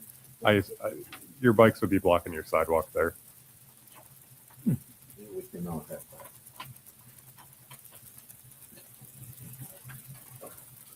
Where do you want it? Tell me where. If it just goes immediately south of the building, as opposed to up against the wall of the dumpster enclosure, there's room for it. We can work with the applicant. Okay. Perfect. Small details, man. Small details make a difference. I like it.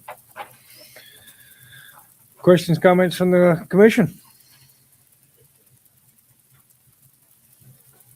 Seeing none at this time, let's call for citizen comments. Anyone wishing to make comments, welcome, encouraged to do so. Please come to the microphone and state your name and address for the record. Seeing no citizen comments at this time, I'd like to ask for a motion in regards to this item on our agenda.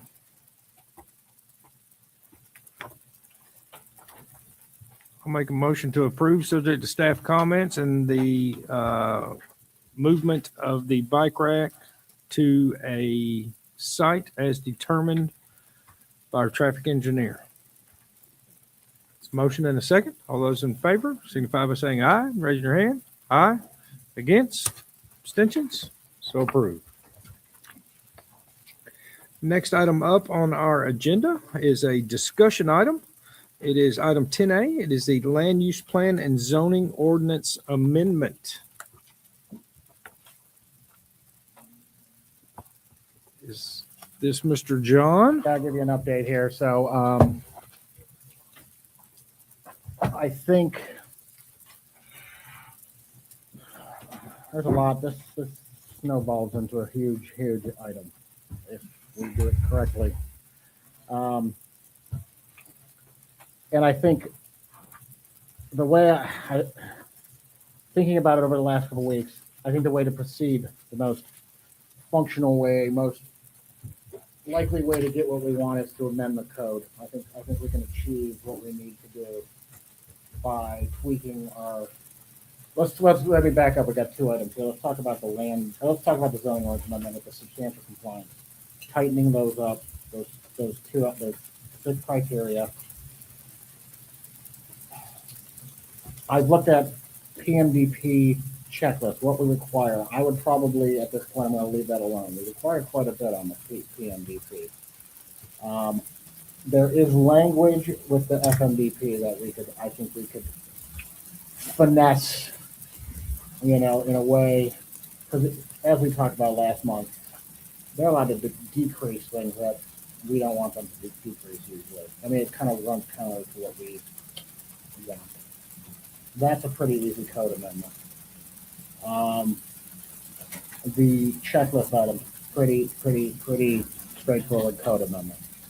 I think we can kind of assuage some of these fears that we get on these FMDPs by making us tweaks to those items in the HUD process. Okay. And for the land, now back up to the land use map amendment. I haven't landed fully on that where I would like to think. There's a couple options that we've thought about, but I don't really know at this time that would be the best path forward. I think if we're going to do the land use, amend the land use plan, we got to do the whole thing, and it's due for it anyway. Some of these properties down in that area, I don't know. I mean, there's practicality, I think, about it too. How do we even change the land use plan for some of these? That a land use plan has to come from the request of the applicant, and a rezone has to come from the. So we'd have to really dive off deep, I think, and look at the whole land use plan. Those are my thoughts thus far. This is I hope we get feedback here because this is, I mean, I don't really know how to proceed. The FMDP, PMDP issues that we're having, that can be fixed with an ordinance amendment, I think, pretty easily. So with the land use plan changes, I don't know. I'd rather just see us do the whole plan, do it comprehensively. That's what I don't know. I don't know what else we want to add to that, but that's kind of where I'm at this point. You have some comments as well? Yeah, I'm going to speak, John, a little bit for you. Where we've been talking about this for about a month since the last issues that Mr. Franklin brought up in the last meeting. Me and you met and have spoke about some of this. And what we would like to see first is, without going into a complete overhaul for the land use right out of the gate, we would like to see if we can tighten up the distance between PMDP and FMDP just by adding some verbiage and tightening up the 6 criteria that equals substantial compliance. I think, some of the concerns that not only the Planning Commission has discussed, that we've also heard from the BOC as well, is making sure that substantial compliance is a little more substantial, is what we're looking for, and hoping that we can accomplish that by, instead of using the term the mayor used, because I didn't know what it meant for a minute, is we don't want to throw the baby out with the bathwater. So if we can do that by tightening up those 6 criteria, that would probably be our first step and our preferred step. And then if it doesn't get to where we need to be, then we can look at other options. That's what we would prefer as staff. And I think that is, based on the BOC members that I've spoken with, is the preferred first step. What are, About adding some of the things that always come up, right? We're always talking about crosswalk striping that was missed, or we're always talking about mail kiosks, or we're always talking about garbage receptacle locations. There's got to be a way. That's a different lane. What's that? That's a different lane. We're talking preliminary plan to final destination plan. We could do those things, but it's separate. It would be subregs, right? No, Yeah. it's zoning, but it's not, that's like commercial standards. Yes. Okay. And like a couple months ago, we did do one for the mail kiosk. Yeah. Um, How do we even? There's only so much we can control with that one though. Is there? Well, we could, we can make those changes. Yeah, but I don't think they're not really related to what we're talking about here. Okay. Okay. Understood. see, one of the things that I've had and been my particular issues, you can see it. It's not as evident as I thought it was going to be, but it is. The PMDP, maybe it's as easy as saying your FMDP building locations have to be the same at FMDP. Well, right now it says approximate locations. Let's put exact. That's what I'm talking about. That's what we can change. Yeah, because There's things that we can change that will make a huge difference just with those list requirements.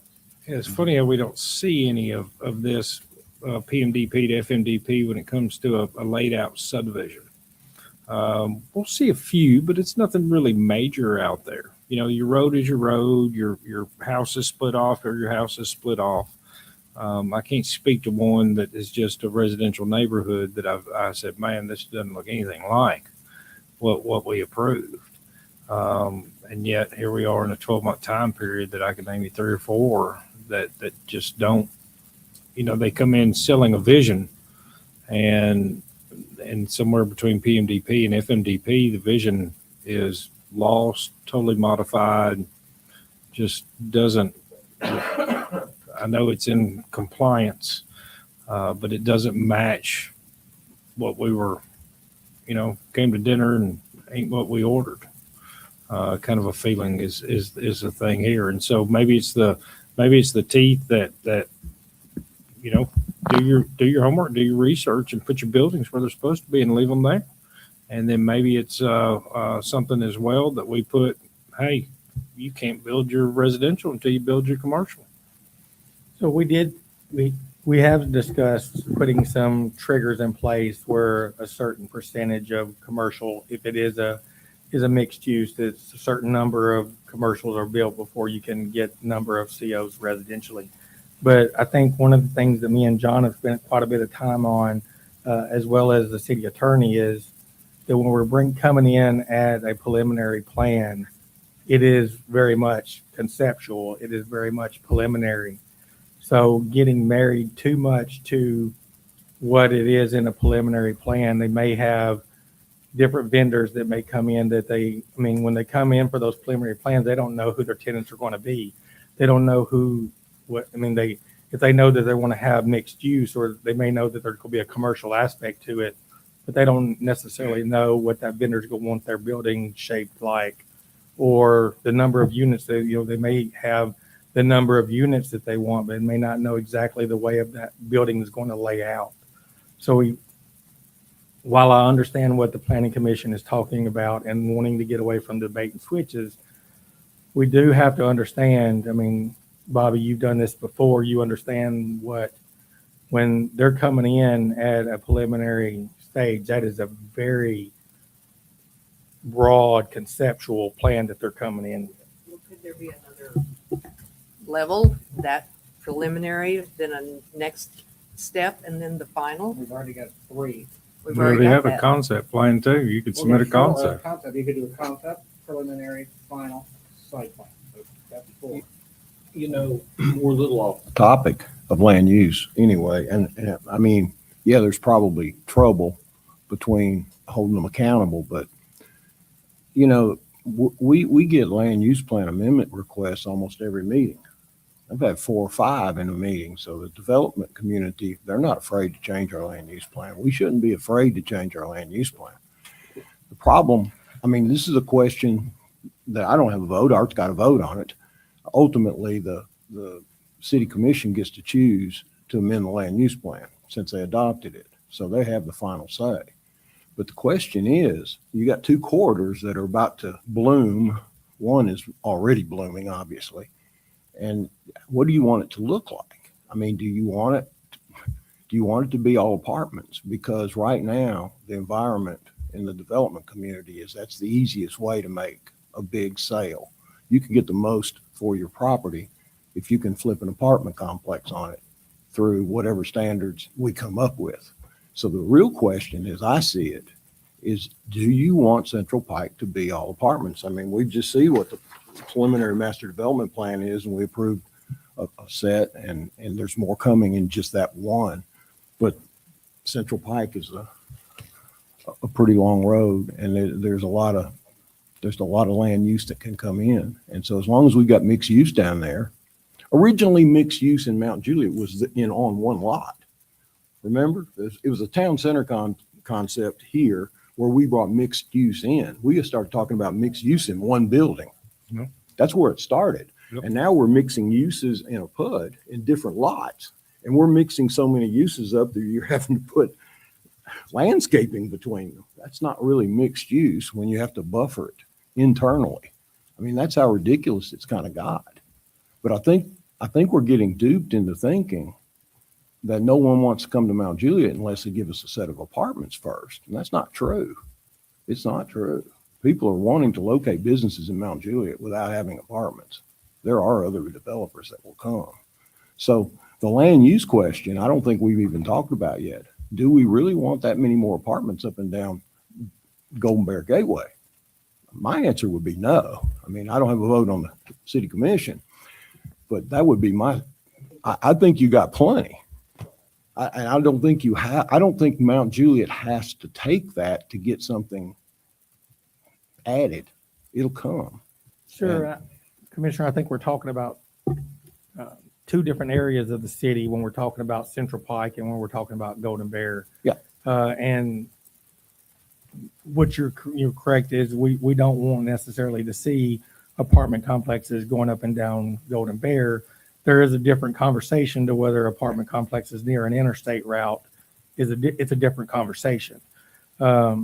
But up and down Golden Bear, especially a large portion from Division to say Curd Road, a lot of that is currently sold, and I'm sure you're aware of that. And currently, as we're sitting here today, all of that is zoned industrial. And we definitely don't want to see warehouses all up and down Golden Bear. Even more so, Kenny Martin calls it golden for a reason, right? So That ship's kind of sailed, right? well, not necessarily, even though that has sold recently. We are actively in negotiations with the people that are going to develop that site from Division Street to Curd Road or to Woodland Place for that much. And although you will be coming very soon to a theater near you, there is going to be a phase one of that is going to be industrial, but it's phase one is going to be tucked near the railroad tracks.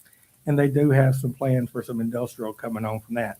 However, everything past that, based on the conversations we've had, is not going to be industrial. They're going to come back and ask for land use changes where it is going to be a lot of OPS. It's going to be a lot of single family residential. There's going to be 2 schools that I'm sure most of you, especially you, Mr. Franklin, are aware that's going to be going in there where this developer is actively working with the school board to not only grant them access easement to the schools, which is a problem currently, but they're also working to provide sewer directly to those schools. So Golden Bear, we definitely don't want to see industrial all the way down. We don't want to see apartment complexes all the way down. There is a good plan that we are currently working on as a staff with the developer for that property that will provide the golden ticket that the city is looking for. As far as Central Pike goes, I understand that's a lot of your other job, say, responsibilities, and you may not want to see apartments in that area, and maybe the residents over there don't want either. But there is a different conversation to be had regarding the proximity to an interstate interchange. And if we are going to have apartment complexes or multifamily, I prefer to use the word multifamily in that area, there is an argument, depending on who you are, if that's the place that you want to see that at. I think the bigger concern with Central Pike is where do all those kids go to school? Right. I don't know that Wilson County has any land over that way like they do off Golden Bear. You know, that is a perfect question for a county commissioner to answer. And that's right. The Central Pike interchange, I can see the density staying north or staying south of 40 and whatnot. But then as Central Pike moves up through there, and we get into some of our traditional properties, some of our older age properties and larger lots. I wouldn't have imagined that you're going to go down 40 out of Nashville and say Mount Juliet next 3 exits. Ever in my lifetime, I wouldn't have ever imagined that one. And I sure don't want somebody's impression as they make their first trip to Mount Juliet coming out of Nashville International Airport, and see Mount Juliet next 3 exits. And their first impression of Mount Juliet is Apartment Central, because that elevation, particularly on the north side, will look up and over the interstate. And when that says longevity and somewhere I understand we need the density and we need those things out there. It's one of the things you never get a second chance to make a first impression. And the first impression for everybody new coming into Mount Juliet and exploring, they flew, whether they fly here from Timbuktu or wherever, and they fly into Nashville, their first impression would be exactly that. And is that the first impression that we want to give to them out there? Becomes a magic question. And maybe it is. I mean, that is a BOC ultimate answer, and it's not this body's answer to it. This body chose to do that because there's an identified problem out there, and there's not a clear vision. We're letting others create the vision for us instead of ourselves, and we've we've been in a defensive position through a lot of growth. We've learned a lot as Providence came here. We learned a ton as we developed Paddocks. And then who would have thought that we could build our own road and create Golden Bear for what it is and Beckwith Road for what it is. Something other than known for Tracy Lawrence getting in trouble over there many years ago, or Aaron Tippin living over in Belinda City, kind of a deal. And I'd just like to see it be your gateway as to Wilson County and to Mount Juliet. We're going to set the standard for everybody coming out of Nashville. And as you look at the land use plan currently, I don't know that that's the vision that we need to create. And so maybe that is the solution. It's not necessarily a committee then making that recommendation, but to open it up. I don't know how you guys are financially to be able to support the financial commitment that comes with opening up the land use plan. I think last time, as many years ago, my understanding is we spent around $100,000 to discover the land use plan, because it was professionally done. If we open it up, those are professionally done, and we hire outside engineers. We hire, MTAS, CTAS, that comes in here. There's a large financial commitment from the city that's going to come along with that. And if that's where Cost the city of county, 238. Yeah, if that's where the city wants to go and do that expenditure, I mean, and that's the recommendation back for us. Do we have the money to do that? Well, that's apparently a $238,000 question. Yeah. But I think you referenced $100,000. Inflation is going to change that number. It may not be 238, but there's going to be an inflationary number associated with that. And those of you that paid attention to our most recent budget understand that there's some shortfalls in different places that we're trying to overcome. And then there's several things that, you may see on the referendum coming up here in November 3rd that we would support your vote on, but we would also like to see happen. But I can't speak to our budgetary issue. Those are BOC issues. But I will say that no different than Golden Bear and the things that how we started this conversation talking about tightening the 6 regulations up to meet substantial compliance, and the staff work that is being done behind the scenes to negotiate with Golden Bear versus that could have very easily by right came in and just through warehouse after warehouse after warehouse. I see the Central Pike interchange as being no different than that you're going to, this board and the regulations that John is talking about and the staff trying to negotiate the best product going forward. Is it likely or realistic to think we're not going to have any apartment complexes or any multifamily in that interchange area? It's probably not realistic to think that there's not going to be any. Matter of fact, there's already some I believe in Providence Central. Yeah. That are already zoned and approved for that, right? Approved, So yeah. that's going to happen. But what we can do is try to continue, as this board does, and talk to the developers that come to your podium to negotiate the best product forward, that your staff can negotiate the best product forward. We can put teeth into things that narrow the gap between what you were given and what ultimately ended up being the product. I think that is probably our best path forward without throwing $238,000 at a product that we don't have, and quite honestly, may end up with the same result at the end of it. Well, don't rub it in. Well, I'm just saying, and I mean, because it is finally the BOC's decision of what happens, right? But one of the things that I think we run the risk at Central Pike right now, if everybody wants to be honest, if apartments, the whole idea of Central Pike was to flush out the traffic from the south side of the city to where it doesn't have to come and cross, retail shopping center traffic. We just mix it all together there to get on the interstate. So the idea is it's just going to be like a great big vacuum, take all that away, take half the traffic off of Mount Juliet Road, let's hope, especially in the morning and the evening. Well, if you go and clog that up with apartments, no one's going to take it. They're going to still go up to Mount Juliet Road and get on if it's easier to get on there. I mean, that's just the reality of driving a car, right? And I can give you plenty of examples in Metro Nashville where that's happened. Even right on down Central Pike, trying to get right before you get to the hospital down there where they put apartments, just swallowed up Central Pike. Try to go through there at 8 o'clock in the morning. If we do that to Central Pike, it's not going to help us defer any traffic from the interchange, which was the whole idea of having the interchange. And so I guess my real concern here is that it's easy to happen and it clogs up quickly. I mean, you have 2, 3, 4, 5, 6, 7. You can get 1,200 units of apartments real easy, real fast down there. They're all going to get on the interstate at the same time. And, you know, pretty soon people say, well, I'll just go back to Mount Juliet Road. And then pretty soon we've got 2 interchanges that are our problem. And I guess that's my biggest fear. And, you know, I was hoping that maybe a land use plan amendment or something might steer us away from that.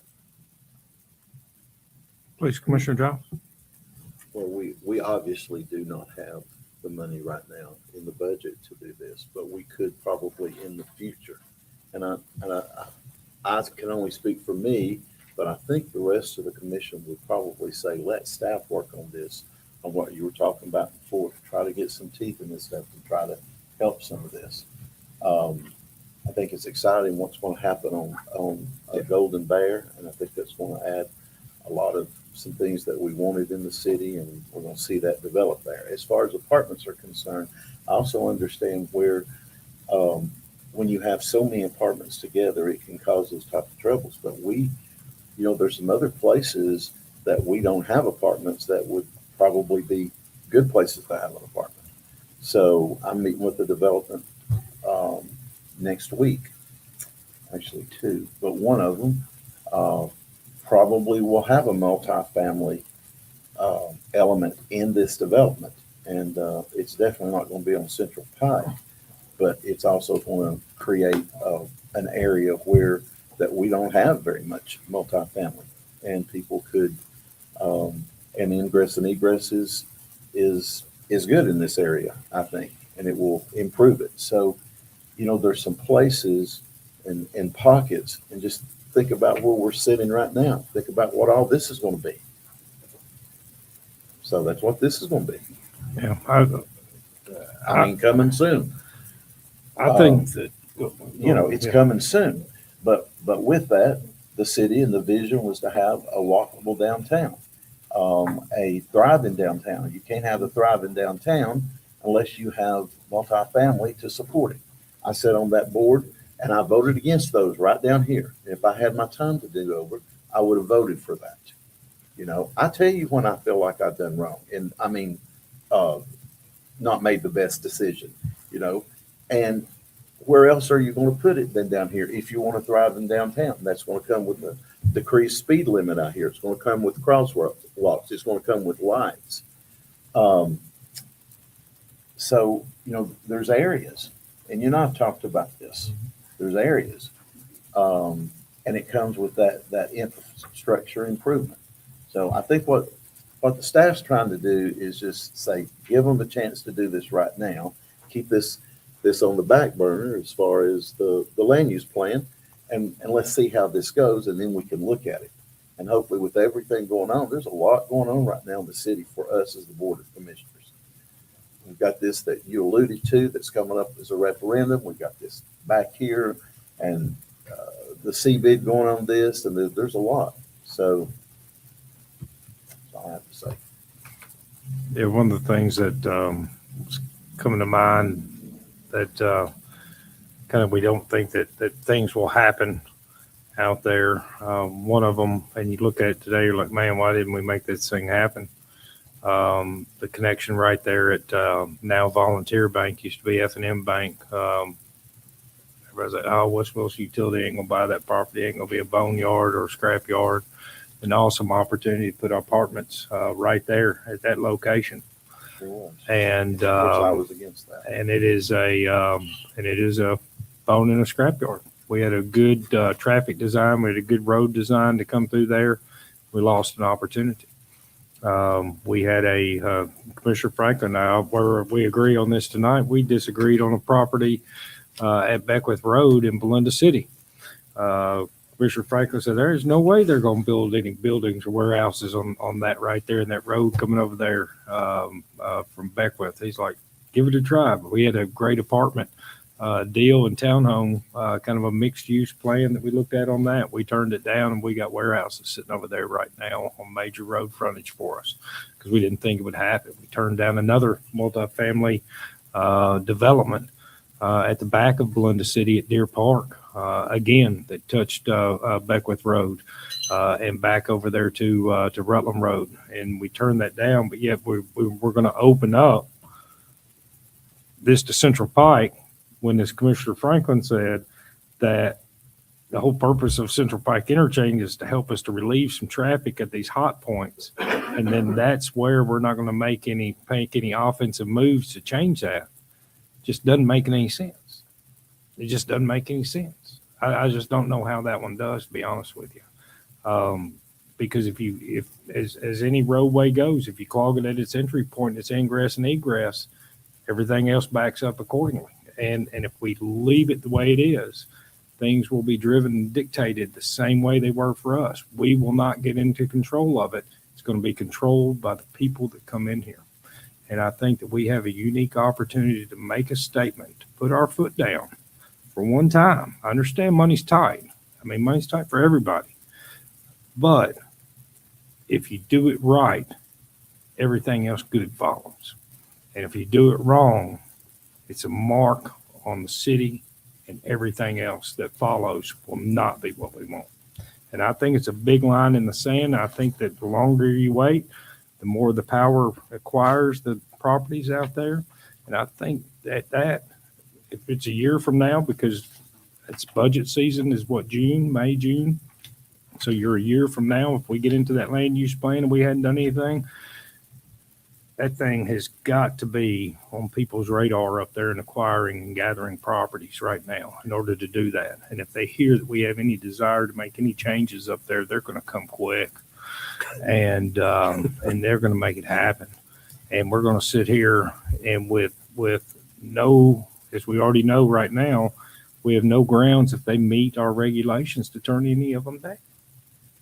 And we're going to be, another good dad saying, if you always do what you always did, you always get what you always got.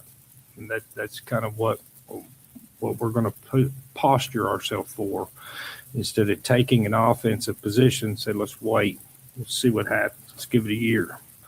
53 years old, years seem like days right now, unfortunately, but out of respect for the position and everything, we'll move to the side if that's the will of the city for us not to form a subcommittee and look at those areas.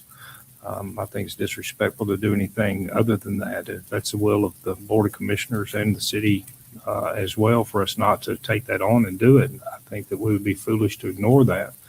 But I'll go on record to say I think that it's a mistake not to take an offensive position towards it, because I think we're going to run out of time. We're going to find ourselves in an awkward position, because too many times I've seen ain't never going to happen, and it's happened.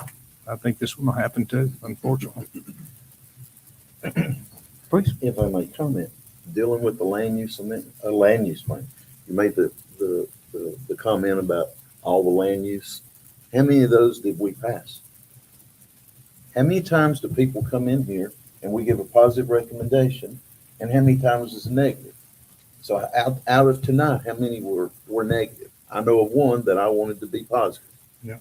So how many of the others were positive? So where does it stop? We talk about that change, but we have the power to say, no, it's negative. Okay. A negative recommendation.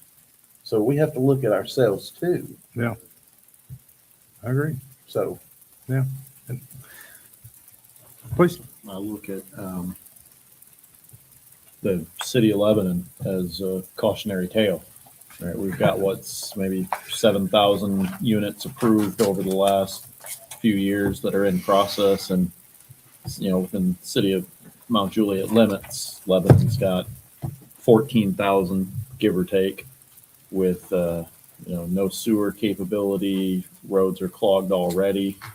So we've done a good job thus far of having our zoning and codes being tighter and has led to what I would consider somewhat more responsible growth. But if we don't continue to maintain and maybe even increase the strength of our zoning and codes, we could run into some serious problems. And that's exactly what they're saying that they want to do. Fix that. So Yeah. Yeah, I mean, Commissioner, at the end of the day, Commissioner Giles is exactly right. It boils down to staff can bring whatever you want. We can't keep somebody from coming to that podium every meeting we have requesting multifamily. But it boils down to this body and the body above us, to whether they allow those things, whether you allow the land use changes or whether you allow those things to occur. I mean, we can do our due diligence and you can do your due diligence, but we're not going to stop them from coming to that podium. And it's just a matter of what we do when that happens. yeah, I agree. I get a lot of feedback from people, you know, you just do this, or you just prove that, this. You know, you got property owners have rights, and we try to make consideration towards that. What would be, so heard two things. Let's cover first one first. So what John said there. So staff is looking at a potential regulation change right now.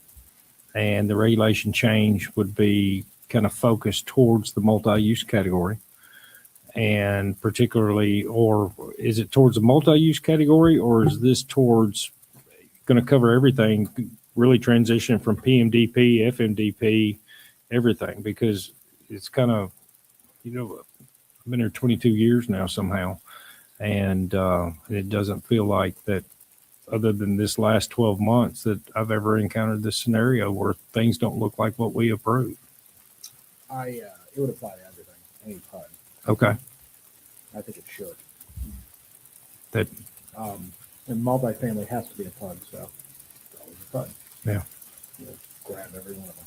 And put better teeth into what transition from PMDP to FMDP. Would it include language kind of particularly towards this multi-use? And i.e. the commercial, because as we've stated here, we feel like the commercial is the worm on the back of a big hook, and that the commercial may or may not, or as I feel like that plan tonight, unfortunately, I was in a position where I had to recommend it for approval, but their commercial looked like they just threw it up there, and really, who cares? If there's a way to do that, above board legally, I think if there's an amendment that can be done that, holds water, I think you can investigate that.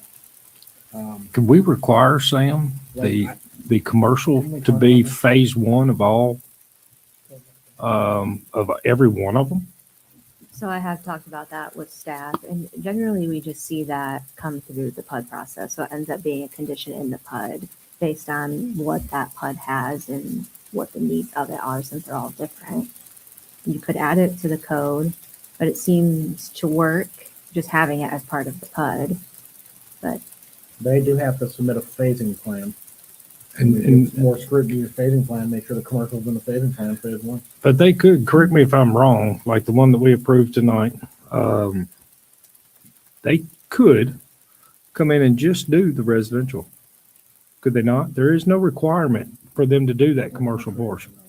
I don't think there was triggers on that one, but Yeah. since that time, it has. Yeah. I feel like we've done quite a few triggers recently. Yeah, yeah. I mean, personally, if I'm developing, I wouldn't do it. I mean, finding good tenants right now are a pretty challenging thing in that world. But finding people to buy apartment complexes are pretty easy in this world right now. And so can we put, just a requirement, commercial must be completed in phase one of these and I think that potentially solves a lot of problems. And you don't even have to put triggers on COs. You just say, hey, commercial has to be done in your first phase. And I'd be thinking about, and that is when they come in and build the residential side and then sell it, And then you got somebody else in here stuck with a PUD that they Yeah. didn't get approved, but they own it now. Or And they're just committed to build something they never even really wanted to build. Happens all the time. And that's probably your biggest headache, Yeah, I would say. Or just say it. Just say, I just want to build apartments only. Hell, I'd rather you do that. You know, than come in with That's a one different thing. land use that they'll never get. Yeah, I mean, you know, I mean, I would have rather given that complex tonight a variance on parking. Because I think that the parking in the roadways just lacked thought and creativity and proper design. I don't even do it for a living. It was the worst. I Yeah. mean, oh, that was awful. Go ahead, please. Okay, so don't we normally put the triggers on the preliminary master development plan? We have recently, the Yeah. VOC, sorry. And that's a PUD and at the BOC, Yes. right? So that's where we do that most of the time. Let's go ahead and And put it as in the far ordinance. as the commercial, a lot of your apartments are coming in where that commercial is underneath it, like down here at and I wasn't here when it was approved at, Vintage Station's one. That's a great example. McFarland, I think. has that. McFarland is what I'm thinking about. So, you know, in that situation, of course, the apartments obviously support whatever that commercial is down there. But that could be brought up to do, and that's something. But I think it's at the Now, see, preliminary master and development. I'll say McFarland is one, I know they'll build their commercial. That commercial will thrive on theirs. Oh, yeah. My issue with that one I'm was, just using it as an the example of apartments the just actual didn't look complimentary. Well, that development It's gonna be awesome. It is going to. Yeah. They're going to have the outside of arena thing down there, whatever you call it, and it's going to. But then you take this one that we had to prove tonight. I mean, you're got some guts if you develop that commercial portion. And quite frankly, I mean, so we really don't have anything that would require them to build the commercial portion of that. When Once was it that approved originally?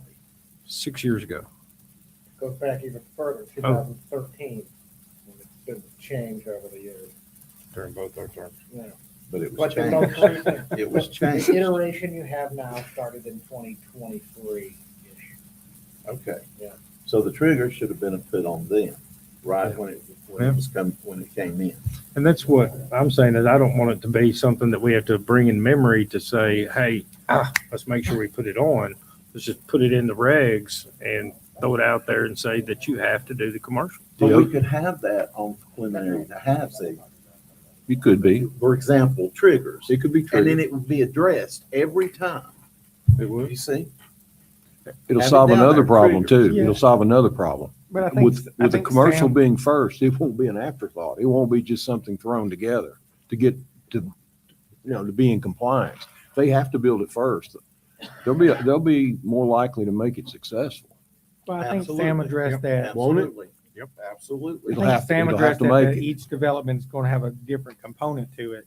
Commissioner Giles talked specifically about some of the plans that going in McFarland where it's commercial on the first level, and then there's multifamily or additional above it. So it would be hard to say that all the commercials got to be built first, because floors 2, 3, and 4 are going to be multifamily or residential of some type. So saying it the right way with each development versus having a blanket for everything might be a bit tricky. But that's why we need the triggers on there, and then we would address it as such. Let it be. HUD's different. But Give us the it ability is to grant different. variances. But what Commissioner Franklin is saying, though, if you think about this, they would make sure they had some tenants, which would also take the burden off of our staff at the city to go out to try to find something coming in. That would be part of it. And it would, and that may alleviate some coming in. And it would reduce some coming in. But we would have this, and so that's why I'm saying I think that if we just let them work on this and bring it back. I was just going to say, Commissioner Giles, your idea was good about having it as part of the staff report, so it's always in there, so you don't forget about it, so it gets Absolutely. addressed every time. So that is what would be coming. So that's item one. That's something that staff is going to work on and bring back forward to us. And that would end up being a recommendation item back to the BOC. For a zoning regulation amendment, yes. Okay. So is it the desire of the city for us not to form a subcommittee and not look at the land use plan? I would say, I can't speak for the BOC, but based on the conversations I've had with a few of them, not all of them, but a few of them, I think that, not saying not to do it, but let's do this first and then go from there. Fair enough. So we brought that before the planning, and we voted on that from the planning standpoint as a discussion item to this body. So I'll turn it back over and say, what would the will of this body be? To defer that for 60 days? Is that acceptable? 90 days? What A are little bit more than that. 90 days? Just looking at, yeah, that'll give you a time to allow you guys to come to us with. Yeah, how much, I can have the amendment in an ordinance form by next meeting. We're gonna proceed that way. So, yeah.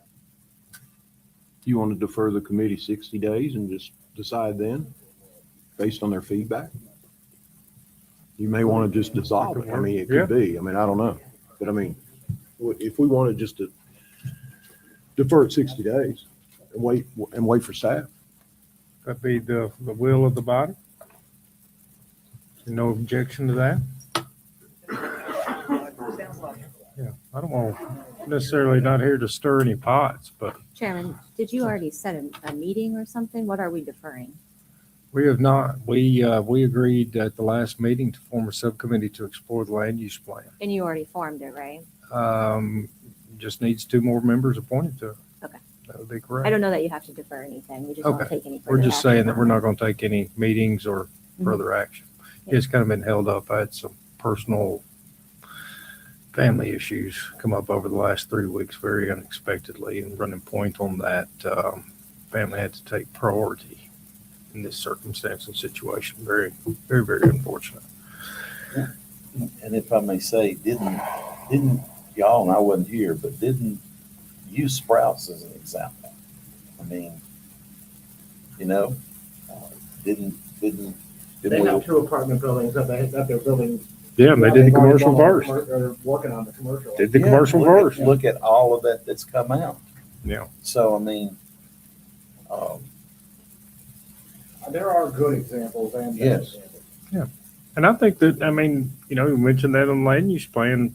I'm not against apartments either, because we do need the density and we need the housing options and provided here. And I agree with Commissioner Giles that there's, I wasn't necessarily in favor of the one up on Donovan Road when it came in, but appears to work. We're getting the traffic out of there. We put some road improvements on Donovan that there's times where it's at question, but it's not what I assumed or thought it was going to be. I really wish we would have done the one on West Wilson Utilities property up there. But as you guys said, we got the grant now for Lebanon Road. And so expectation for Lebanon Road, I think that once that is there and finished, that Lebanon Road could change through there.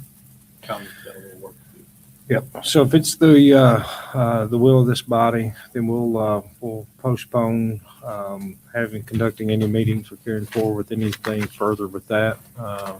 For 60 days, we'll revisit it again at September, October, at our October meeting, and take off from there. Looking forward to it.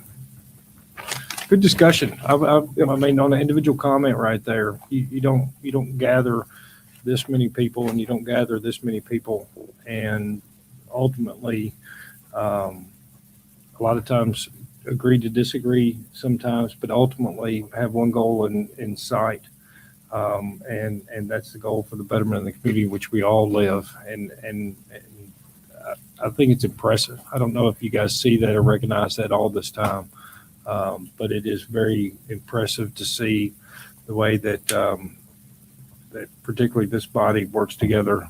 Our staff, my hat's off to all y'all. You got your hands full. So, and bless y'all for being the elected officials over here to my left. No desire to ever get in y'all's roles. So, grateful to be a part of something like this. And regardless of what you see sometimes out there in news or times as they are, it's a good feeling to be a part of something positive. So I just want to throw that in. Y'all do a heck of a job, and gratitude and respect is there for multiple levels, multiple ways. So thank you all. That being said, I need a motion to adjourn. Yeah, I got 10 motions. Whoever said second, said second. All those in favor say aye.